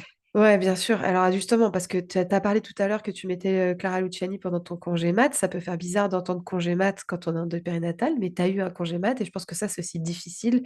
C'est que lui donner ce nom aussi, tu sais, Mmh, c'est que toi, ça te met dans une situation un peu bizarre. ouais, Bah, autre situation qui est difficile, c'est que tu vas quitter la maternité, tu vas encore rentrer chez toi sans tes enfants. ouais, mais Alors c'est différent. voilà, mais c'est ça que je vais te demander, comment tu le vis à ce moment-là? Ouais et ben, je le vis pas si mal que ça, en fait. Parce D'accord. que et c'est là que je pense que j'ai donné l'impression, sans doute à juste titre, que enfin, j'ai été ultra résiliente pour mon deuil périnatal. Parce que justement, ce que j'ai vécu avant, ça m'a donné de la force pour affronter ça. Et je dis pas que le deuil périnatal, il faut toujours en faire une force, mais moi, clairement, ce qui s'est passé la première fois, en décembre 2017, ça m'a permis paradoxalement, de puiser de la force et de me dire, OK, c'est un passage très compliqué hein, pour n'importe quel parent qui a son enfant en réa de rentrer à la maison les bras vides. Mais moi, je l'ai déjà fait une fois et mon bébé, il était mort. Et là, elles sont vivantes. Et c'était ça la différence. C'était vraiment ça la différence. C'était de me dire, bon, elles ont peut-être une bonne étoile qui veille sur elles, qui est ce bébé. euh, mais moi, je sais ce que c'est de rentrer à la maison les bras vides quand le bébé, il est mort. Là, Ouais. j'en ai deux et elles sont vivantes. Ça voulait pas du tout dire que ça allait bien se passer, hein. Pas du tout, parce que d'une heure à l'autre, d'une journée à l'autre, tout pouvait dégringoler. Et ça, on le savait. Donc, c'est très spécial C'est ce que j'allais te de demander. créer un lien d'attachement à ses enfants quand on sait que tout peut basculer en l'espace de 30 secondes, mais n'empêche qu'elles étaient vivantes. Et ça m'a permis vraiment de me maintenir à flot. Vraiment. Ouais, t'as la pulsion de vie qui te tambourine dans les entrailles et qui te fait aussi tenir. Euh, Elles vont rester hospitalisées un moment, du coup. Combien de temps? 3 mois pour l'une, parce que 3 mois, c'est en général pour les très grands prémas, ça fait sortir de l'hôpital à la date du terme théorique de la grossesse. 8 mois pour l'autre. Ah ouais, 8 mois, Ouais. d'accord. On a été 5 mois avec une enfant à la maison, une enfant à l'hôpital. Et est-ce que tu as eu un accompagnement spécifique là-dessus ou comment t'as vécu tout ça? Bah, en fait, on vivait encore à l'hôpital d'une certaine manière. Donc, nous, on habitait à 15 minutes de l'hôpital où était Suzanne, à nous qui était rentrée à la maison. Et, euh, et en fait, on retournait tout le temps à l'hôpital avec Anouk pour qu'elle soit avec sa sœur et pour qu'on ait nos deux bébés Bah oui. ensemble. Donc, en fait, clairement, la différence, c'était les nuits où on avait Anouk. Et, euh, et voilà, et c'était une grosse gymnastique en termes d'organisation. Mais, euh, mais en fait, ma fille Suzanne a eu une très grosse complication liée à la prématurité à 2 mois. Elle a failli mourir. Elle a été multi-opérée. Donc ça, c'était encore le gros choc où tu te dis... En fait, à chaque fois qu'on avait l'impression de sortir la tête de l'eau, il y avait un truc qui allait pas. Ouais. Ma première grossesse, on se dit c'est bon, ça va bien se passer, ça se passe pas bien. La deuxième, c'est bon, là on peut vraiment se projeter, j'accouche. Là, dans leur parcours de préma, tout se passe globalement bien. On se dit c'est bon, dans un mois max, elles sont à la maison. Bam, grosse complication, pronostic vital engagé, grosse opération. On ne sait pas quelles seront les séquelles pour notre enfant. On retombe dans l'inconnu. Choc psychique plus plus plus. Mais elle est toujours là et elle se bat et c'est très compliqué, mais elle est là. Donc voilà, elle est là. Ah, Donc tu on se bat t'accroches pour à elle. ça? Bah ouais, bien sûr. Et bon, elle va rentrer quand même à la maison. Tu vas voir tes deux filles ensemble. Tu me disais tout à l'heure que bah, on peut vite avoir des préjugés et toujours la même chose parce que on est fait aussi pour essayer de voir le côté positif des choses, c'est-à-dire bah, tu as perdu ton bébé puis tu as des jumelles et donc tout va bien. Toi, tu m'expliquais que justement, finalement, tu t'es mis en mode un peu guerrier, tu t'es accroché à cette pulsion de vie, mais que finalement, le coup de massue t'arrivait plus tard. Ouais, Et est-ce que tu veux bien nous en parler aussi parce que, entre-temps, tu avais créé, déjà, ton podcast, donc ça, je veux bien ouais. que tu nous dises aussi à quel moment ça arrivait dans ta vie. Mm, Mais juste, est-ce que tu veux bien nous dire, parce que ça va aider beaucoup de gens, je pense, ouais. comment c'est enfin, pas les symptômes, mais qu'est-ce qui s'est passé où tu t'es dit: «OK, là, je me prends, le revers de tous ces chocs et de tout ce qu'on a Mm. vécu» et donc comment tu t'en es rendu compte? Qu'est-ce qui s'est passé? Et qu'est-ce que tu as fait pour te dire: «OK, je souffle, ou je prends soin de moi», enfin voilà, comment ça s'est passé? Mm. En fait, le podcast, je l'ai créé lorsque mes filles avaient un petit peu plus d'1 an, en fait, en 2020. Donc, elles sont nées en 2019. Voilà, donc effectivement, là, tu dis, elles sont rentrées, ça va. Alors, j'ai quand même ma fille Suzanne qui a une pathologie particulière, qui nécessite un accompagnement particulier et un investissement particulier en termes de soins. ce qui D'accord. fait que je ne peux pas reprendre le travail de toute manière.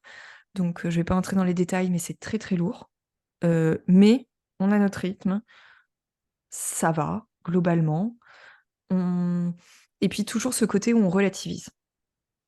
Ça aurait pu être pire. T'en as 2, elles vont globalement bien. Une qui va très bien, une un peu moins, mais vu tout ce qu'elle a vécu, voilà, c'est quand même assez énorme, c'est un miracle. Donc en fait, il y a toujours ce truc où quand tu sens que c'est dur, tu moi j'étais à fond là-dedans, en fait, mais Ouais. parce que c'était ma manière de me De tenir. maintenir, en Ouais, fait. ouais. Et puis on avait aussi trouvé notre rythme et je pense que ça, il y a beaucoup de personnes qui vivent un deuil périnatal, qui pour la grossesse suivante et la parentalité d'après, s'octroient pas le droit de dire que c'est dur, parce que comme tu as vécu le pire avant, Tu pas le droit de te plaindre. tu pas le droit de te plaindre. Alors, déjà, vis-à-vis des autres, bah non, mais attends, Sophie, tu te rends compte après tout ce qu'elles ont traversé, enfin, tu vois, mais même moi, enfin, c'était non seulement le deuil périnatal, mais aussi elles, ce qu'elles avaient traversé. Donc, voilà. Et puis toi-même, hein, tu te dis, non, non, arrête, là, faut. Mais sauf que, ouais, j'ai vraiment été dans un état à un moment donné d'épuisement qui a fait que là, j'ai commencé à perdre pied, très concrètement. Et que même si globalement, sur le papier, ça allait mieux, et même qu'on s'oriente, enfin, vraiment qu'on allait vers du beaucoup mieux. Tu vois, par exemple, les problématiques de santé de ma fille Suzanne, depuis l'an dernier, en fait, tout est normal. Donc, tu vois, c'est même, voilà, eh ben, euh, c'est là que je me suis pris un énorme coup de massue parce que ce que j'avais pas vu venir, c'était mon épuisement. Et qu'au bout d'un moment, j'ai, j'ai juste touché du doigt le fait que ouais, j'étais fatiguée, ouais, c'était dur et que en fait, j'avais le droit de dire que c'était dur et qu'il y avait pas enfin, qu'il fallait pas tout le temps aller dire oui, mais t'as vécu ça, oui, mais regarde tes filles, oui, mais non, en fait, parce que je me suis quand même pris 2 trucs dans la tronche en l'espace de 14 mois, que qu'on a vécu quasiment une année 2019. On a fait les 4 saisons à l'hôpital quand même. Je suis rentrée en hiver, on est ressorti à l'automne. Que le quotidien avec des jumeaux, c'est dur, que le quotidien avec une enfant malade, c'est dur, et que en fait, je m'étais tellement oubliée que je me suis pris le coup de massue après au moment où ça commençait à aller mieux. Et donc, ce que j'ai constaté, c'était euh, un épuisement physique, un épuisement psychique, euh, euh, d'avoir l'impression qu'il n'y avait rien qui allait mieux alors qu'objectivement ça allait mieux. Moi, j'ai été suivie pendant longtemps par la même psychologue, mais en fait, au bout d'un moment, j'ai arrêté quand les filles avaient ouais, 2 ans et quelques, parce que je me disais, bon, j'en ai un peu marre de retourner au CHU, et puis voilà, il faut aussi que je passe un petit peu à autre chose à ce niveau-là. Et c'est tombé un moment, cet épuisement, un moment où j'étais plus trop suivie, d'ailleurs, parce que j'avais pas trouvé quelqu'un qui me convenait. Et clairement, euh, ouais, j'ai frôlé, et je le dis bien parce que mon psychiatre m'a dit, j'ai frôlé le burn-out parental, en fait. Mmh. Un burn-out qui s'est nourri de tout ce que j'ai vécu depuis 2017. Bien sûr. Donc en fait, ce que j'ai vécu en 2017 m'a permis de trouver de la force pour ce que j'ai vécu en 2019 avec mes filles, mais n'empêche que ça a été des facteurs de fragilité qui se sont accumulés pendant ouais, de 2017 à 2022. Oui, en fait, on a eu beaucoup, beaucoup de choses qui se sont accumulées et qui ont fait qu'à un moment donné, ça n'allait plus, en fait. Je j'ai pas été en dépression, mais je me suis retrouvée effectivement extrêmement fragilisée, à prendre des cachets pour dormir la nuit, à me dire que si ça n'allait pas, je pouvais reprendre rendez-vous avec ce psychiatre qui me donnerait des médicaments. Et là, j'ai commencé à remettre en place des choses, notamment pour un suivi psy un peu plus particulier. Et j'ai levé le pied pour le podcast aussi. Il y a eu le documentaire. Je savais que de toute façon, il se ferait à ce moment-là. Et ça m'a permis aussi de me requinquer. Mais ouais, je pense qu'on, de toute manière, en tant que parent, on s'oublie.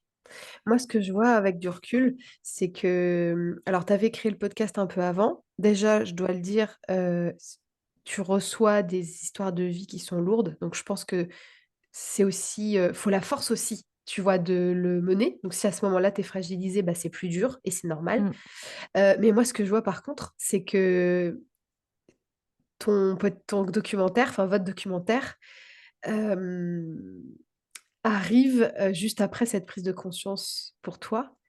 comme Ouais. une nouvelle page qui s'ouvre pour toi.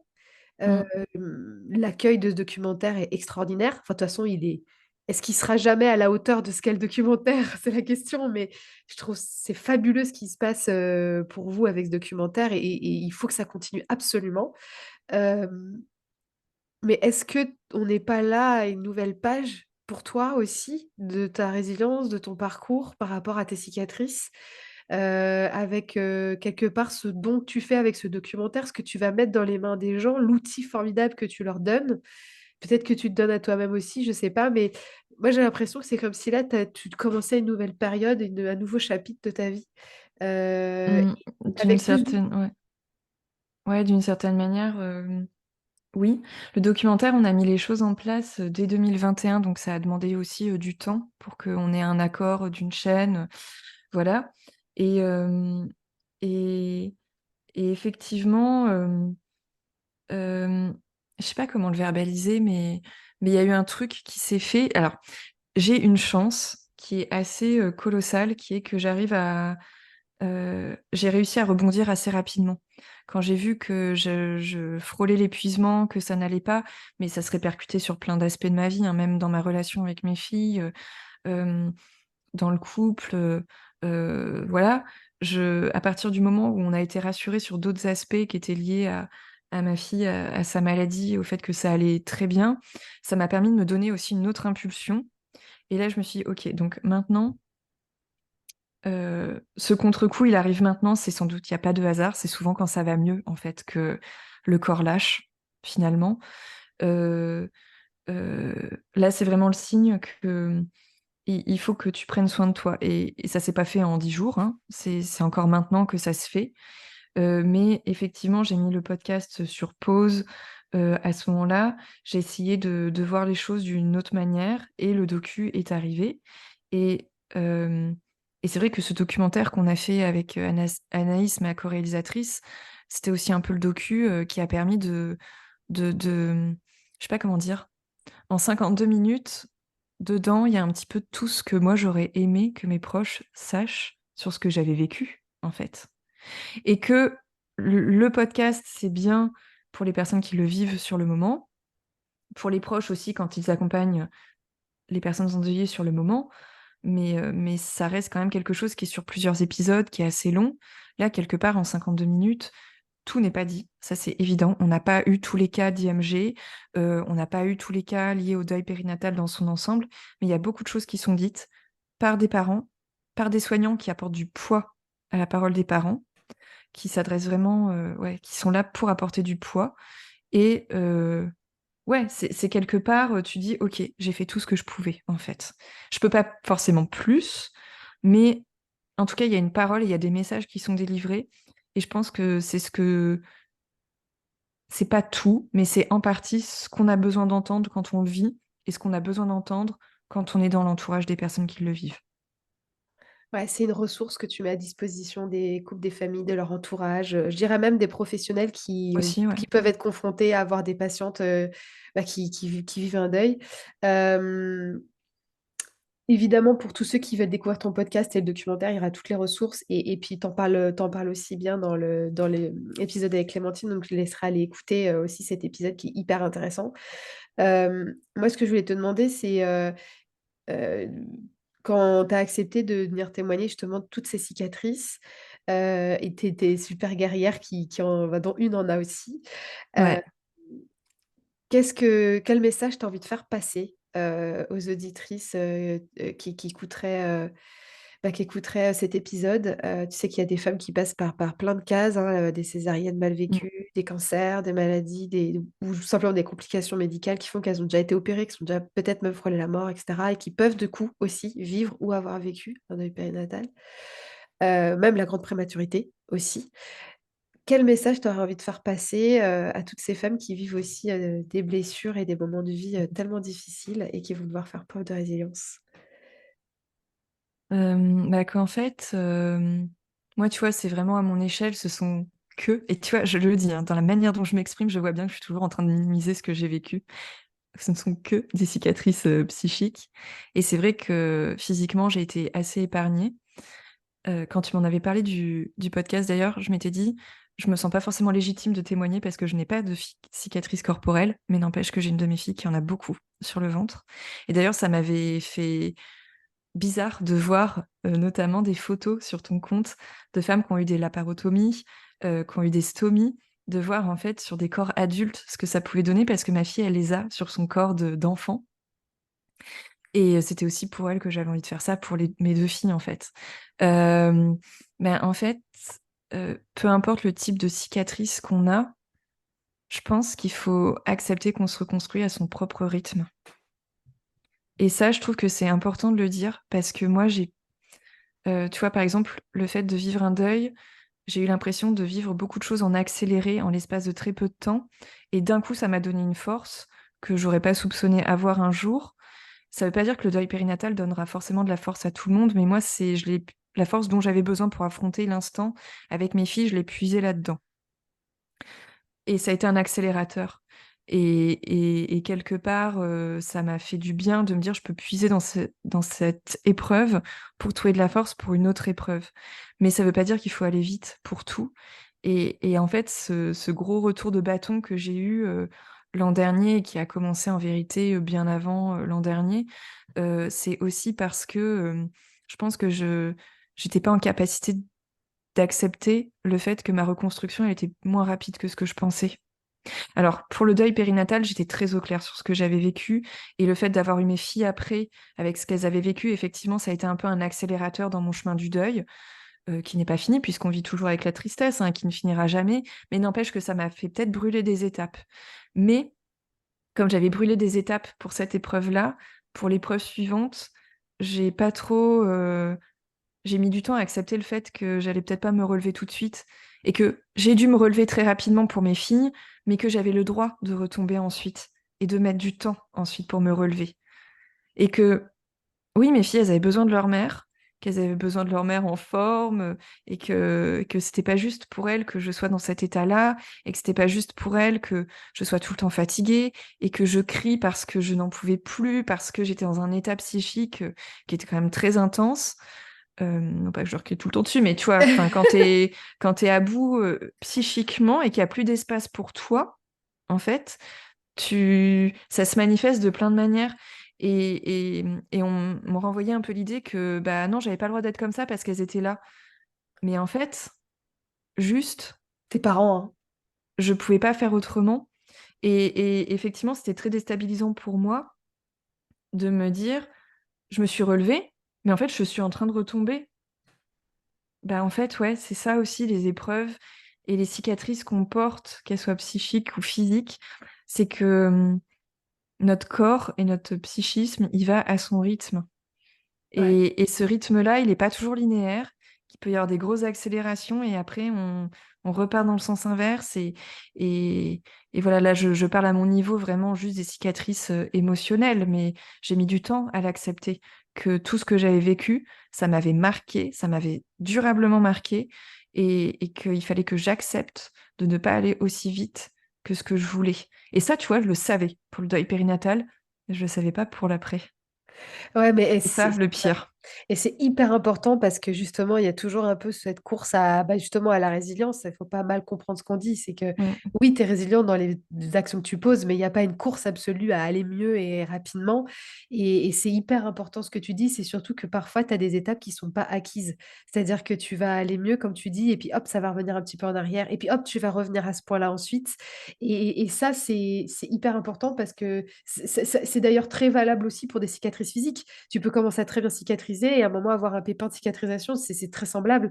Oui et d'autant plus, je dirais, pour les cicatrices, plutôt émotionnelles ou psychiques, c'est que, finalement, tu as rien pour mesurer vraiment comment est cette cicatrice, comment elle est et où tu en es de ton stade de guérison et et tu sais, tu minimises, tu sais, tu dis: «J'ai que des cicatrices, émotionnelles ou psychiques».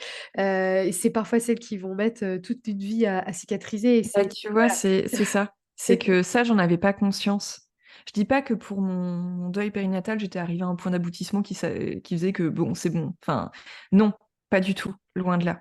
Mais, n'empêche que, ce qui s'est surajouté après, bah, tu vois, les repères que j'avais pour le deuil périnatal, bah, en fait, je les avais pas pour ce qui s'est passé après. Et je dirais même que la résilience, c'est pas un point d'aboutissement, c'est pas un but en soi. Ah non, C'est un processus, en c'est un fait, qui demande processus. toute une vie. Et, et, et ouais, c'est ça. C'est aux personnes qui écoutent, c'est vraiment aller à votre rythme. Et si les gens ils comprennent pas que c'est votre rythme à vous, bah en fait, même si on vous fait comprendre qu'il faut vite vous relever, bah vous faites ce que vous pouvez, en fait. Et moi, je pense que mon erreur, ça a été que j'ai pas été accompagnée pendant un laps de temps pendant lequel j'aurais eu besoin d'être accompagnée, parce que je pensais que j'allais mieux. Et Ouais, objectivement, j'allais mieux. Mais n'empêche que si j'avais été accompagnée, bah, peut-être que j'aurais pu un peu mieux prévoir ce qui allait se passer ensuite. Et voilà, ça c'est mon erreur, c'est d'avoir été seule pendant un moment, là où j'étais très bien accompagnée par ailleurs psychologiquement et tout, dans tout ce que j'avais traversé pendant des années finalement, bah, n'empêche qu'il y a eu ce moment, j'avais plus personne et je pensais que bon, bah, c'est bon, je pouvais m'en passer. ouais, ouais. Et en fait, bah, je me suis rendu compte que non, c'était pas le cas. Et c'est vrai que, ouais, là où il y a de l'injonction presque à de l'efficacité dans ce que tu fais, dans ce que t'entreprends dans ta reconstruction, bah Exactement. non, la notion d'efficacité, elle est complètement caduque dans ces moments-là. Et c'est ça, c'est peu importe ce que les autres vous disent, peu importe s'ils ont envie que vous releviez vite, vous allez à votre rythme et il faut pas culpabiliser en plus. Parce que moi, ça m'a fait culpabiliser de me dire mes filles, elles méritent pas une mère comme ça. Bien sûr. En fait, je crois que je faisais comme je pouvais et je m'en étais assez, ouais, bien pris dans la tronche pendant des années pour, voilà. C'est dur à accepter qu'après tout ça, on s'écroule, alors qu'on s'était pas écroulé jusqu'à présent. Ouais et puis donc peut-être le conseil, c'est de toujours, demander de l'aide et de pas minimiser le besoin de justement d'aide, psy ou en tout cas d'une discipline qui nous fait du bien et Ouais, qui nous permet de nous faire du bien à l'âme, j'ai envie de dire. ouais, c'est ça. Ouais, OK. Bah, merci beaucoup Sophie pour, ton témoignage, et ta confiance. Bah, merci Heu Audrey. Franchement, c'était très fort et je suis très heureuse d'avoir vécu ça avec toi et je vous redis encore de surtout recommander le podcast, écouter, mais recommander ton podcast, autour de vous, si vous avez des personnes qui vivent le deuil périnatal. L'écouter parce que c'est très intéressant aussi, de mieux connaître aussi, ce que peuvent vivre des gens, surtout parfois vous pouvez ne pas le savoir, j'ai envie de dire, tu vois? Et puis surtout de regarder, ça par contre, tous, le documentaire, de Sophie et d'Anaïs. Merci, merci beaucoup, beaucoup. Dans les ressources pour t'écrire, au revoir podcast, j'imagine. Ouais, c'est au Est-ce revoir.podcast sur Insta. voilà, est-ce Effectivement, que je reçois beaucoup de messages, donc ouais, il y a des moments, je les vois pas. Mais, ouais. heu Mais oui, effectivement, et puis se tourner pour le deuil périnatal vers des comptes comme À nos étoiles, par exemple. Hem, il y a aussi Mais presque rien de Mathilde, qui est dessinatrice, qui, elle, a vécu des arrêts naturels de grossesse à répétition, mais qui, en dessin, aborde aussi d'autres questions, dont, d'autres facettes du deuil périnatal. Enfin, voilà, il y a beaucoup de choses qui peuvent être aidantes, en tout cas sur les réseaux sociaux, ouais. Et dans les ressources, est-ce qu'il y aurait d'autres ressources, auxquelles tu penserais, un livre ou enfin, je sais pas particulièrement? Bah, je pense à 2 associations qui sont Petite Émilie et Agapa. OK, je les Qui, mettrai. voilà, Petite Émilie, il y a beaucoup de ressources sur le site. Agapa, il y a des groupes de parole, hem et en livre, malheureusement, il y a très peu de livres sur le deuil périnatal, en fait. Un des derniers qui a été, alors, il y a des livres de témoignages, mais parfois, en fait, bah, il suffit de pas complètement se reconnaître dans le témoignage de la personne et c'est pas toujours évident, en fait, les livres de témoignages, mais il y en a qui sont aussi extrêmement précieux, mais des livres un petit peu plus, transversaux, on va dire. Il y a Parents orphelins de Sophie Nanteuil aux éditions Hachette Pratique, qui a été publié en 2021, avec beaucoup, beaucoup de facettes du deuil périnatal qui sont explorées à travers des témoignages, mais qui sont des courts témoignages, en fait, avec, vraiment beaucoup de cas de figure différents, beaucoup de cas de figure médicaux différents. Donc ça, c'est D'accord. important aussi. OK, bah, merci beaucoup. Je vais mettre tout ça dans les ressources. Merci 1000 fois et puis nous, on se dit à très vite et merci encore pour tout ce que tu fais, pour les femmes et les familles. Merci à toi, Audrey.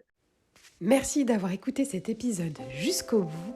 Merci à Sophie pour sa confiance, pour tous ses conseils.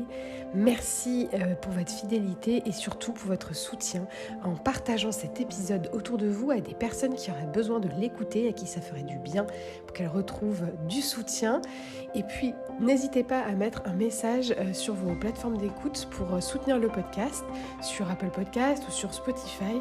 Ça lui permet de remonter, d'être plus visible et donc de toucher encore plus de femmes qui auraient besoin d'entendre tous ces témoignages. Et puis ça soutient aussi mon travail puisque ce podcast est bénévole au service de la santé des femmes. Vous pouvez aussi retrouver tous nos conseils de nos professionnels sur notre site internet dans l'onglet préoccupations et notre lingerie adaptée bien sûr également sur notre site internet www.wandedwomen.fr. On se dit à bientôt pour le nouvel épisode.